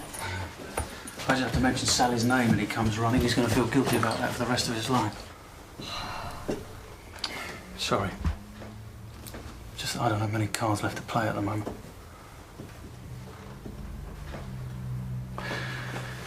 It's all right. Being here. Who else would have me?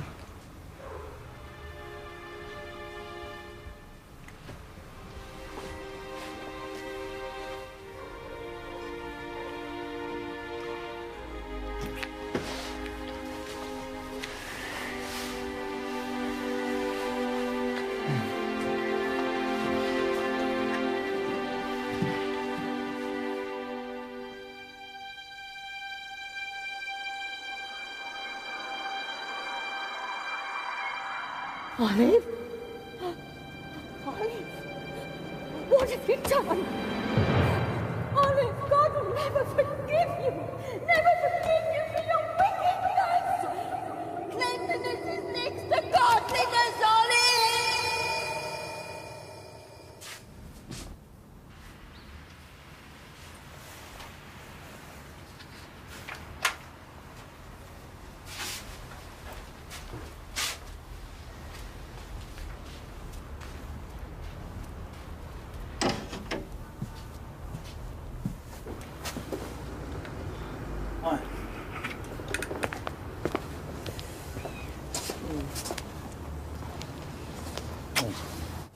Crew, my security people tell me you had a little break-in last night. I don't know what you're talking about. I hope nothing was left lying around. Have you dealt with the Lee woman? If she publishes that book and Olive gets out, we are all finished. You told me this deal was watertight. It sounds like you're panicking, Crew. Well, of course I'm panicking. What is it? I paid Crew's office a late-night visit. Breaking and entering. The men at the poacher were sent by Crew. What? It's a small world, isn't it? What, you mean Olive's solicitor's the same man who's trying to get you out of the poacher? Exactly. Didn't they teach you this kind of thing, the police? What kind of thing? I don't know, code breaking. Well, I was a detective, not bloody MI5. Oh no, I'll try this. Poacher? You knew that? I didn't know that. Oh, hang on a minute. We've accessed the wrong file. This is the Martin account. Look. Transfer the security account 20,000 at regular intervals in the last 4 months. God. It's $500,000 just sitting there. I suppose he couldn't help himself. No wonder Crew was so worried about Olive getting out. She wanted to know where her father's money was. Quite. God. It's going to Leven Road. Black Belt Holdings, 2411. Leven Road. But that's Mr. Hayes, Olive's neighbour. I mean, he can't be involved.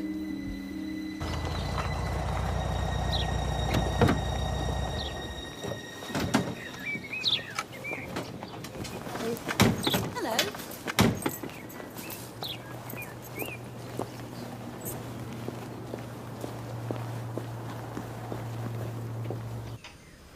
I know you don't. Oh, I never forget I a used face. to work in this area, Detective Sergeant Hawksley. Always have. We need to have a few words.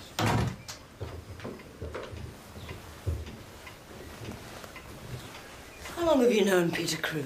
Well, you're Mr. Crewe. I never met him. Doesn't he write to you? Of course not. Why should he? Well then, who told you about Amber's baby being adopted? My boy, Stuart. Like I said, he works for Crewe. Oh, it was dreadful. Bob would have been devastated. I'm sorry. The boy, he died. When? Well, my Stuart told me a couple of days ago when he came by to pick up his mail, but he never said when. Look, I thought you were. Is this Stuart? No, that's John. It's my youngest boy. But they do work together. Oh, yeah, my boys, they're inseparable. You are aware, Mr. Hayes, the betrayal of confidential information is an offence. My boy? Or maybe your son didn't realise that. Maybe I should inform him. Where will we find him?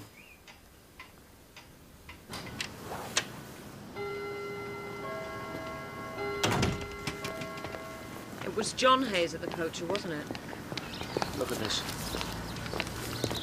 Well, the money's not in the old man's account.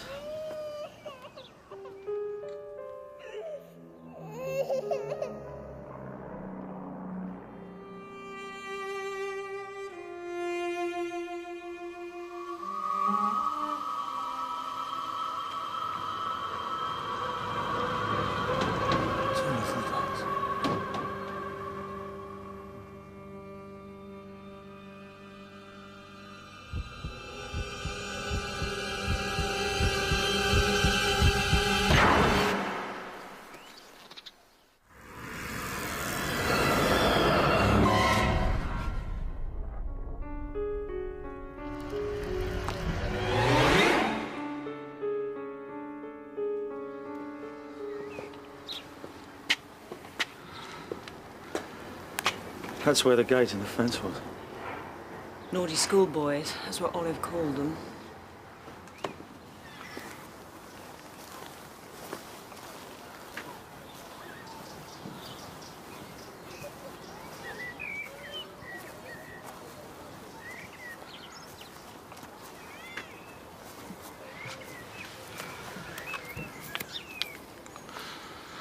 I can still remember the smell.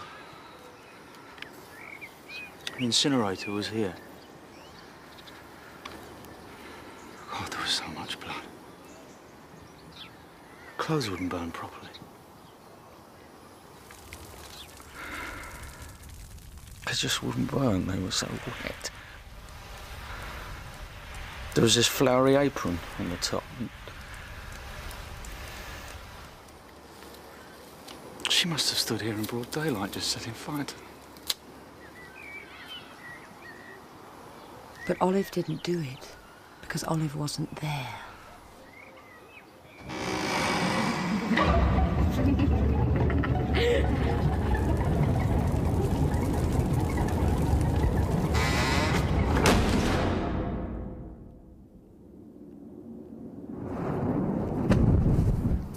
She confessed. Why look any further?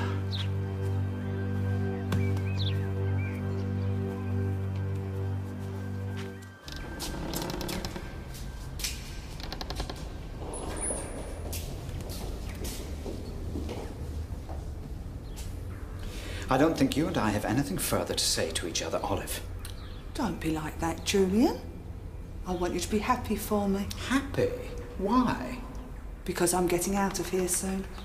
I can guess who's put that idea in your head. You'll see. I will tell you what I see. A poor, wretched soul who will not face up to the evil she has committed. A deluded woman living in a fantasy world of lies and manipulation. And I thought you liked me. Do you really think that your sophisticated writer friend is interested in clearing your name? All you are to her is material, some kind of literary cheap thrill. Do you know what she really wants you to tell her? What it feels like to kill someone. And suppose you ever did get out of here, Do you really imagine that she would be waiting for you on the outside? She's not your sister, Olive. She won't look after you. You'll be alone. Completely alone. And God knows that is exactly what you deserve.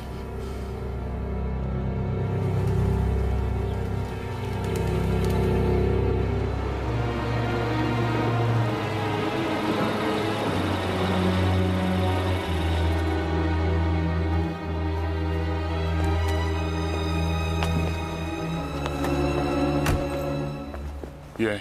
Stuart Hayes.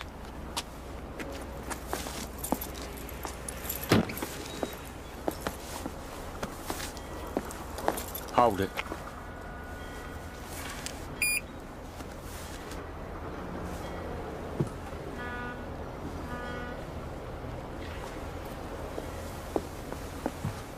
Good afternoon.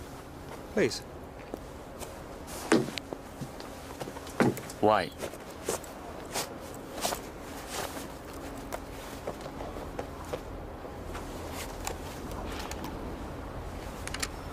Naughty.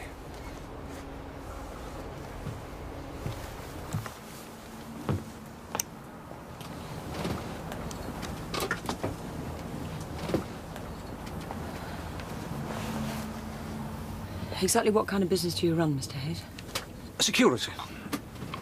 Business and personal. My job is to make people feel safe. I'm rather good at it. Your little brother tried to burn down my restaurant. It's a pity he couldn't keep his mouth shut. I really don't know what you're talking about. And I'll take action against anyone who repeats that allegation. I've got proof. The crew is illegally sending Martin's money to you to buy up land around the Poacher restaurant. You either talk to us now or the police later. I don't mind either way, but believe me, this isn't going to go away.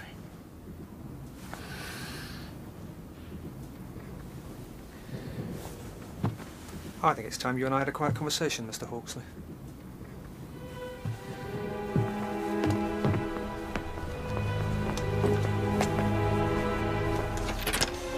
Do you play golf? Wonderful game.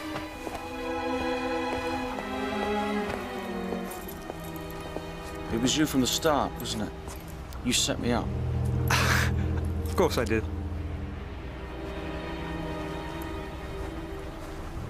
And you tried to burn me down. Crude, I admit.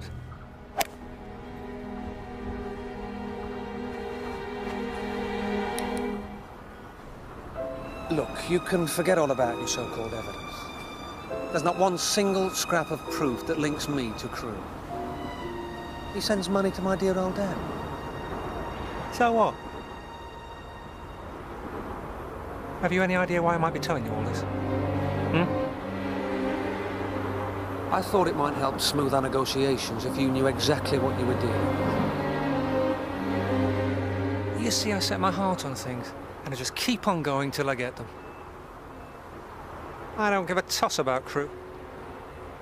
And I don't care whether Olive Martin did or didn't take an axe and give her mum 40 whacks. What I do care about is that land your poxy little restaurant is sitting in the middle of, and I will have it. I promise you that. Crewe will talk. No, he won't. He's more afraid of me than he is of prison. I'm not afraid of you.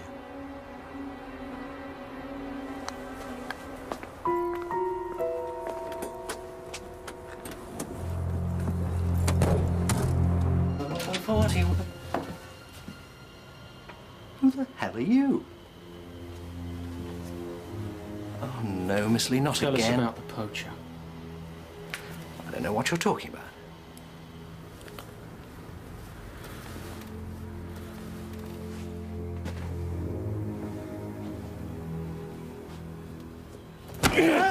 Don't give me that bullshit! I've got proof! Of what? Now, if you're making accusations against me...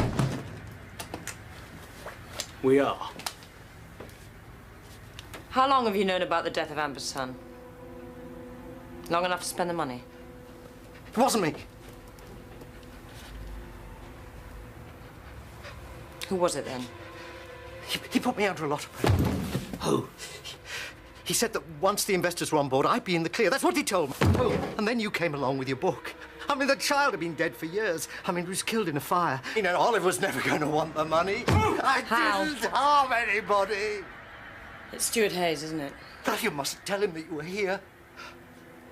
I mean, Olive's money was safe, you see, in the long run.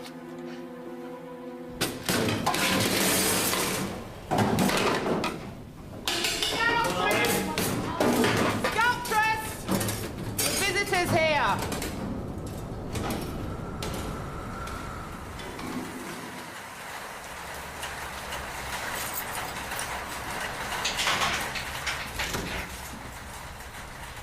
I don't want to see you anymore. Why not? No reason? I thought we were friends. You're just using me to write your bloody book. So you do want to stay here, then?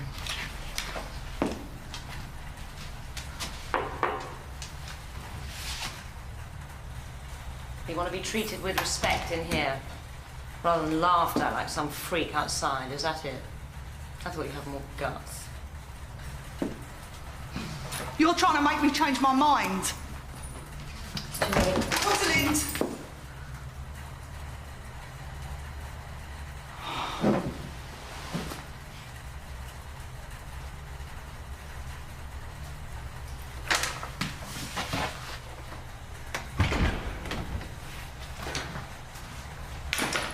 All right. Look.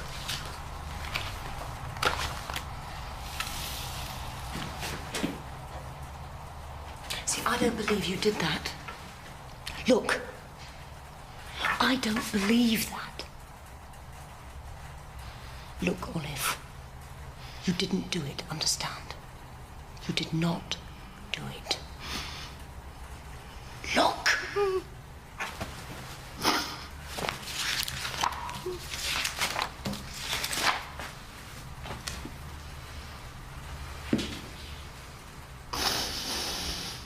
Tell me about Amber.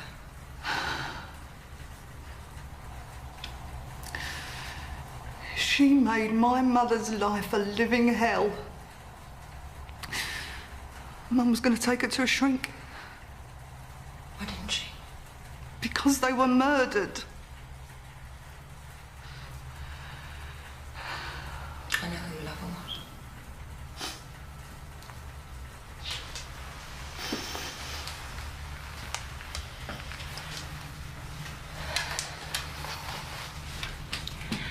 I think you and Edward Clark spent the night before the murders at the Beachcomber Hotel.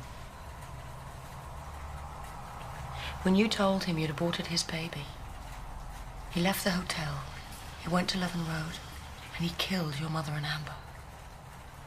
His wife lied to give him an alibi. And you, Olive, out of guilt, maybe love, decided to take the blame.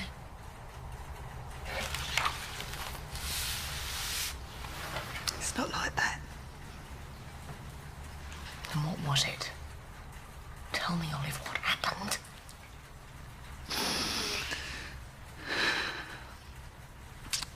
The day before, Amber found out about me and Mr. Clark. She'd taken one of the letters that he'd sent me. She kept shouting that I was having an affair with him. She wouldn't give it back to me. My mother took her side. My mother always took her side. That's when Dad came into the house. He hardly ever came into the house. He'd heard the noise. She told them everything. It all came out. Even about the abortion. Took her to the clinic to have an abortion! Olive, back! My mother looked as if she was going to die. It's true, Dad. She did. I think it was because Mum knew that Edward and my father were doing it as well. Damn, Olive! Gonna go to hell, Olive. Never seen him so angry.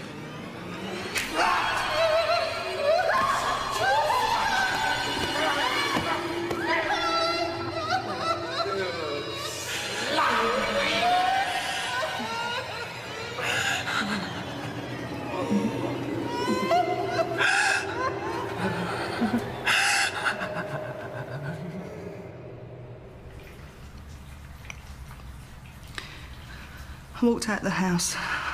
When I came back the next day, well... You found them dead?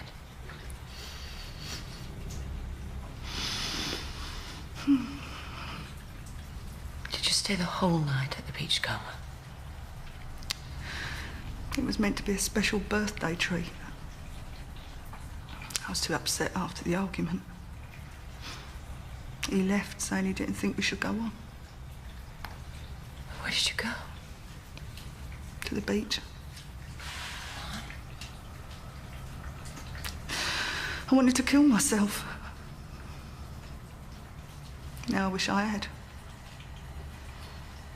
Did no one see you? No, I can't prove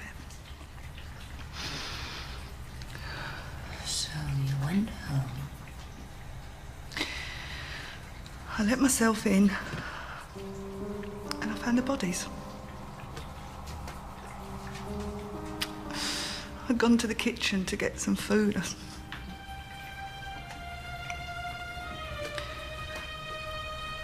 stepped in the blood before I even knew it was there. Why didn't you run for help? I couldn't move. I thought Mum would be so ashamed if people saw her without her clothes on.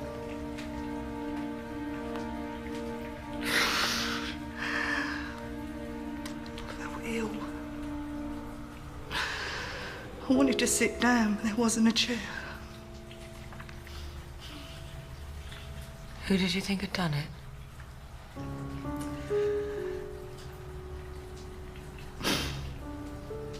Dad was the only person who knew I wasn't there. He never said a word. Not to Mr. Crewe, not to the police. Daddy did it. He let me end up here. Why didn't you tell the police you thought it was him? Because then everything would have got out. And... What, tell me? And I was hungry. You were hungry? Hawksley gave me a sandwich. He said I could have proper dinner when we'd finished the statement. I was so hungry. I just thought it'd be quicker to say what they wanted me to say, then I could have my dinner. People will laugh, won't they? No, I don't think so, Olive.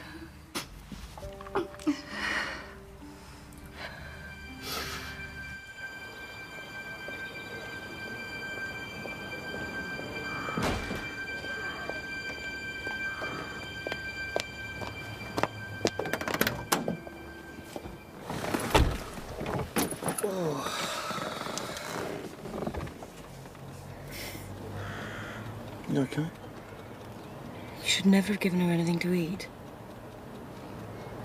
What are you talking about? If you hadn't offered her a proper dinner after she'd finished her statement, she might never have confessed, would she? She couldn't prove who she was then.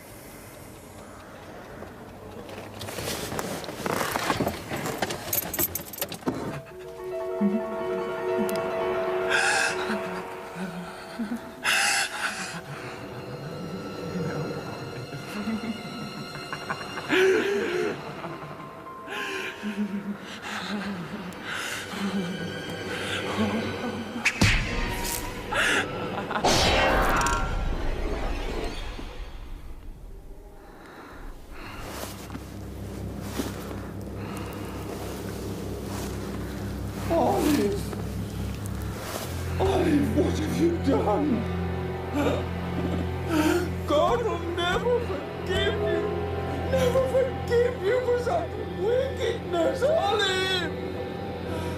Olive, cleanliness is next to godliness.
can.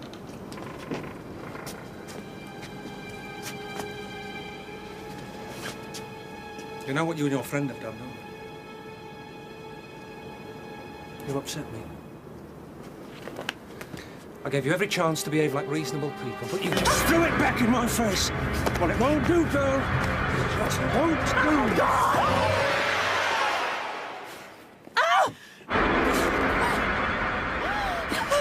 Now I've got a simple choice, Miss Lee. I can tip you over and watch you make a nice pattern on the pavement. Or I can give you one more chance. What would you do in my position, eh? It's funny. I'm not normally an indecisive man, but I just can't make up my mind.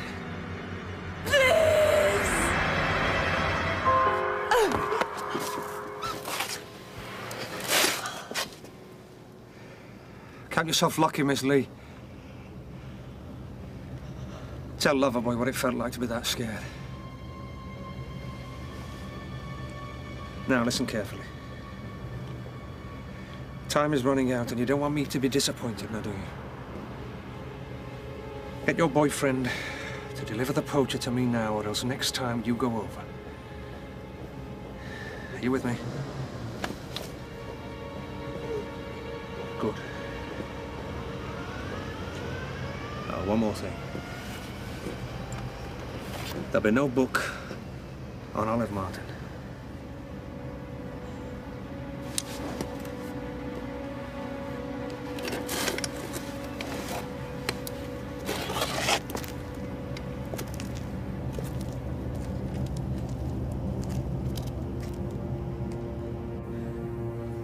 Oz?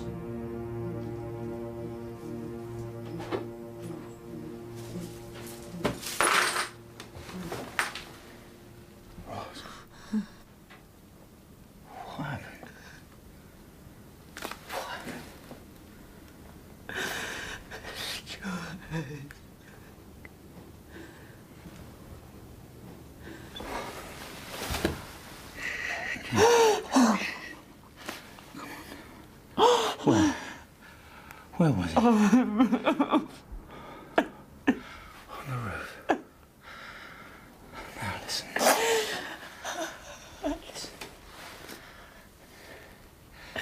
Did he hurt you? Right.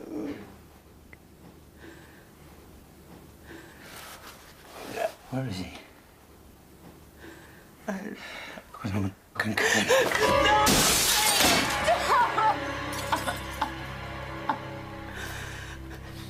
Even try.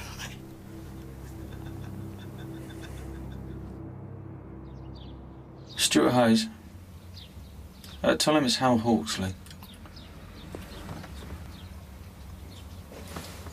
Yes, I'm ready to sell. Name your price. Okay.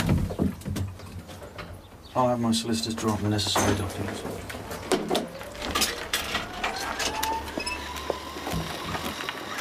Everything all right?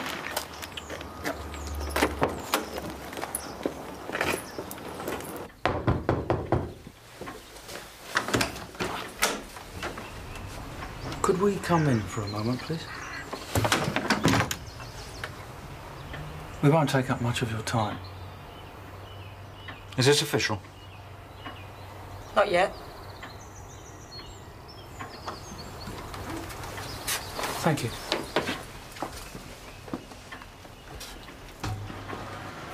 What was the exact nature of your relationship with Oliver Martin's father, Mr. Clark?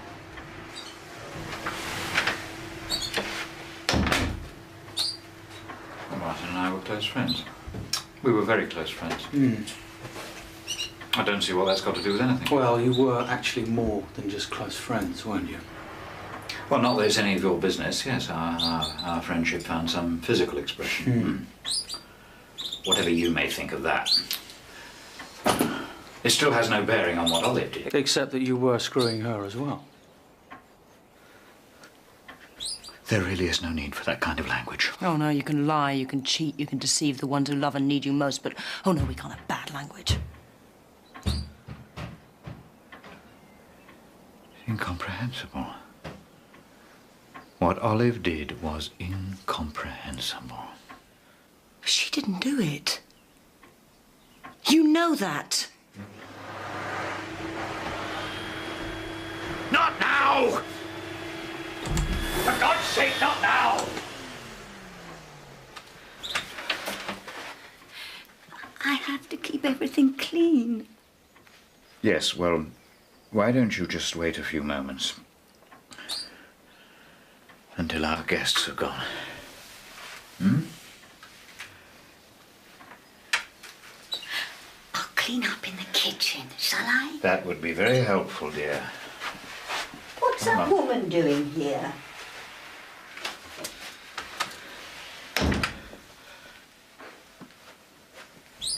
Are you all right, Mr. Clarke? I'm not a homosexual, you know. What happened with me and Martin was that we were loving friends, and Olive was just so sympathetic and intelligent. She has great charm, doesn't she? She's like her father in that way. I was drawn to her. Neither of them knew that you were seeing the other? It must seem so sordid to you. But you've got to understand how lonely I was. I mean, I don't blame my wife for that. It's not her fault, but it's her condition. I mean, it isn't her fault. Nobody said it was. Al, day of the murders, the clothes burning in the garden. What was it you saw? What? There was an apron on top of the pile. Yeah, a flowered housecoat with a Are you sure it was Mrs. Martin's? Well, we never actually checked, but... Excuse me. Yes. It was your apron. You put it there when you were burning the clothes. You found out about your husband and the Martins. If Olive had been there, you'd have killed her as well. Rose, I think you're taking this too far. You killed them, didn't you, Mrs. Clarke? I can't remember. Try. Miss Lee, I really... Please, try to remember. I can't remember. It's important. Please. There was so much blood. On the walls. Yes. Because you killed them. I killed them. If Olive had been there, you'd have killed her as well. You killed them, didn't you, Mrs. Clarke? You killed them, didn't you, Mrs. Clarke? I killed her.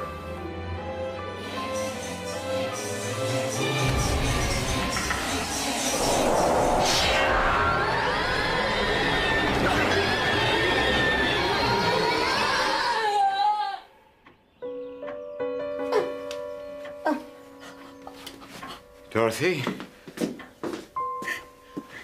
Dorothy. I'm sorry, Edward. Sorry.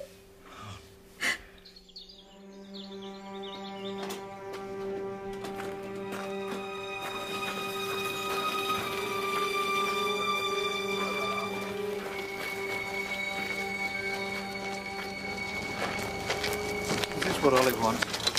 To destroy us all? I don't know what she wants. All I know is she's innocent. I'm sorry about your wife, Mr. Clarke.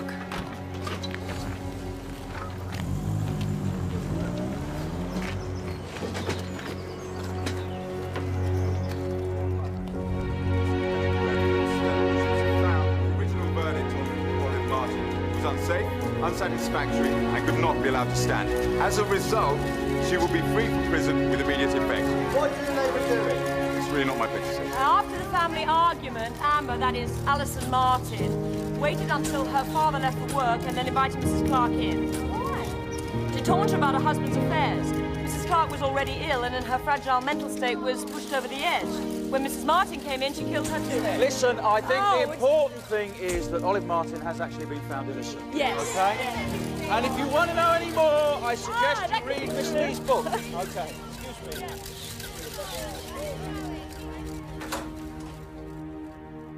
Gentlemen, as you can see from your information packs, this development offers a remarkable investment opportunity. The potential, I'm sure you'll agree, is enormous. There's a seat over here. Current proposed features for the site include an Olympic-sized swimming pool with tropical water world, 2 floors of fitness suites, a mezzanine floor with cafes and restaurants, all with premium retail... Oh, I'm sorry.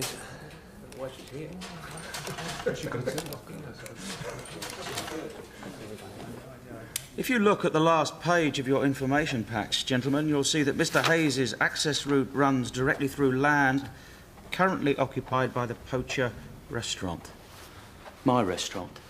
Which you agreed to sell to me. I've changed my mind. I'm sorry, gentlemen, but the Poacher provides the only direct access and it's not for sale and never will be. No access. No development. This is some mistake, I can explain. In case you're wondering what Olive Martin has to do with this, it's her money that Mr. Hayes has been illegally using to fund this development to date. That's right, isn't it?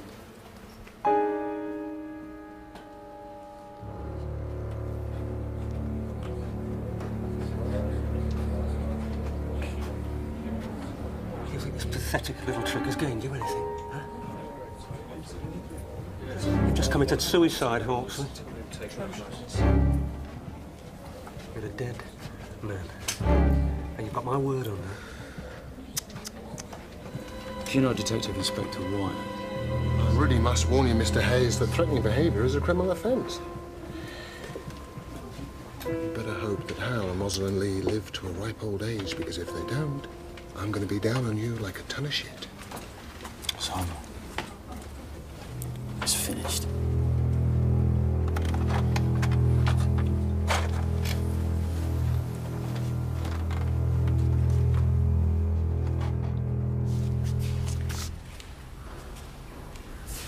Father Julian, someone else has confessed. Said she did it. Why? Because she's wicked, Father. And you're an expert on wickedness, aren't you?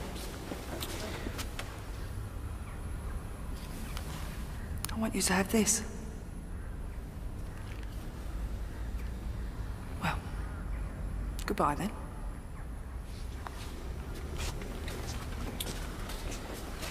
Olive?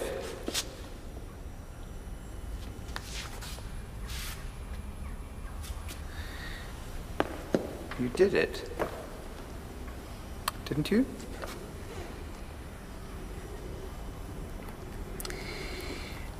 Look, it won't go any further than these walls. Whatever the world may say, you did kill your mother and your sister. Didn't you?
be your sin.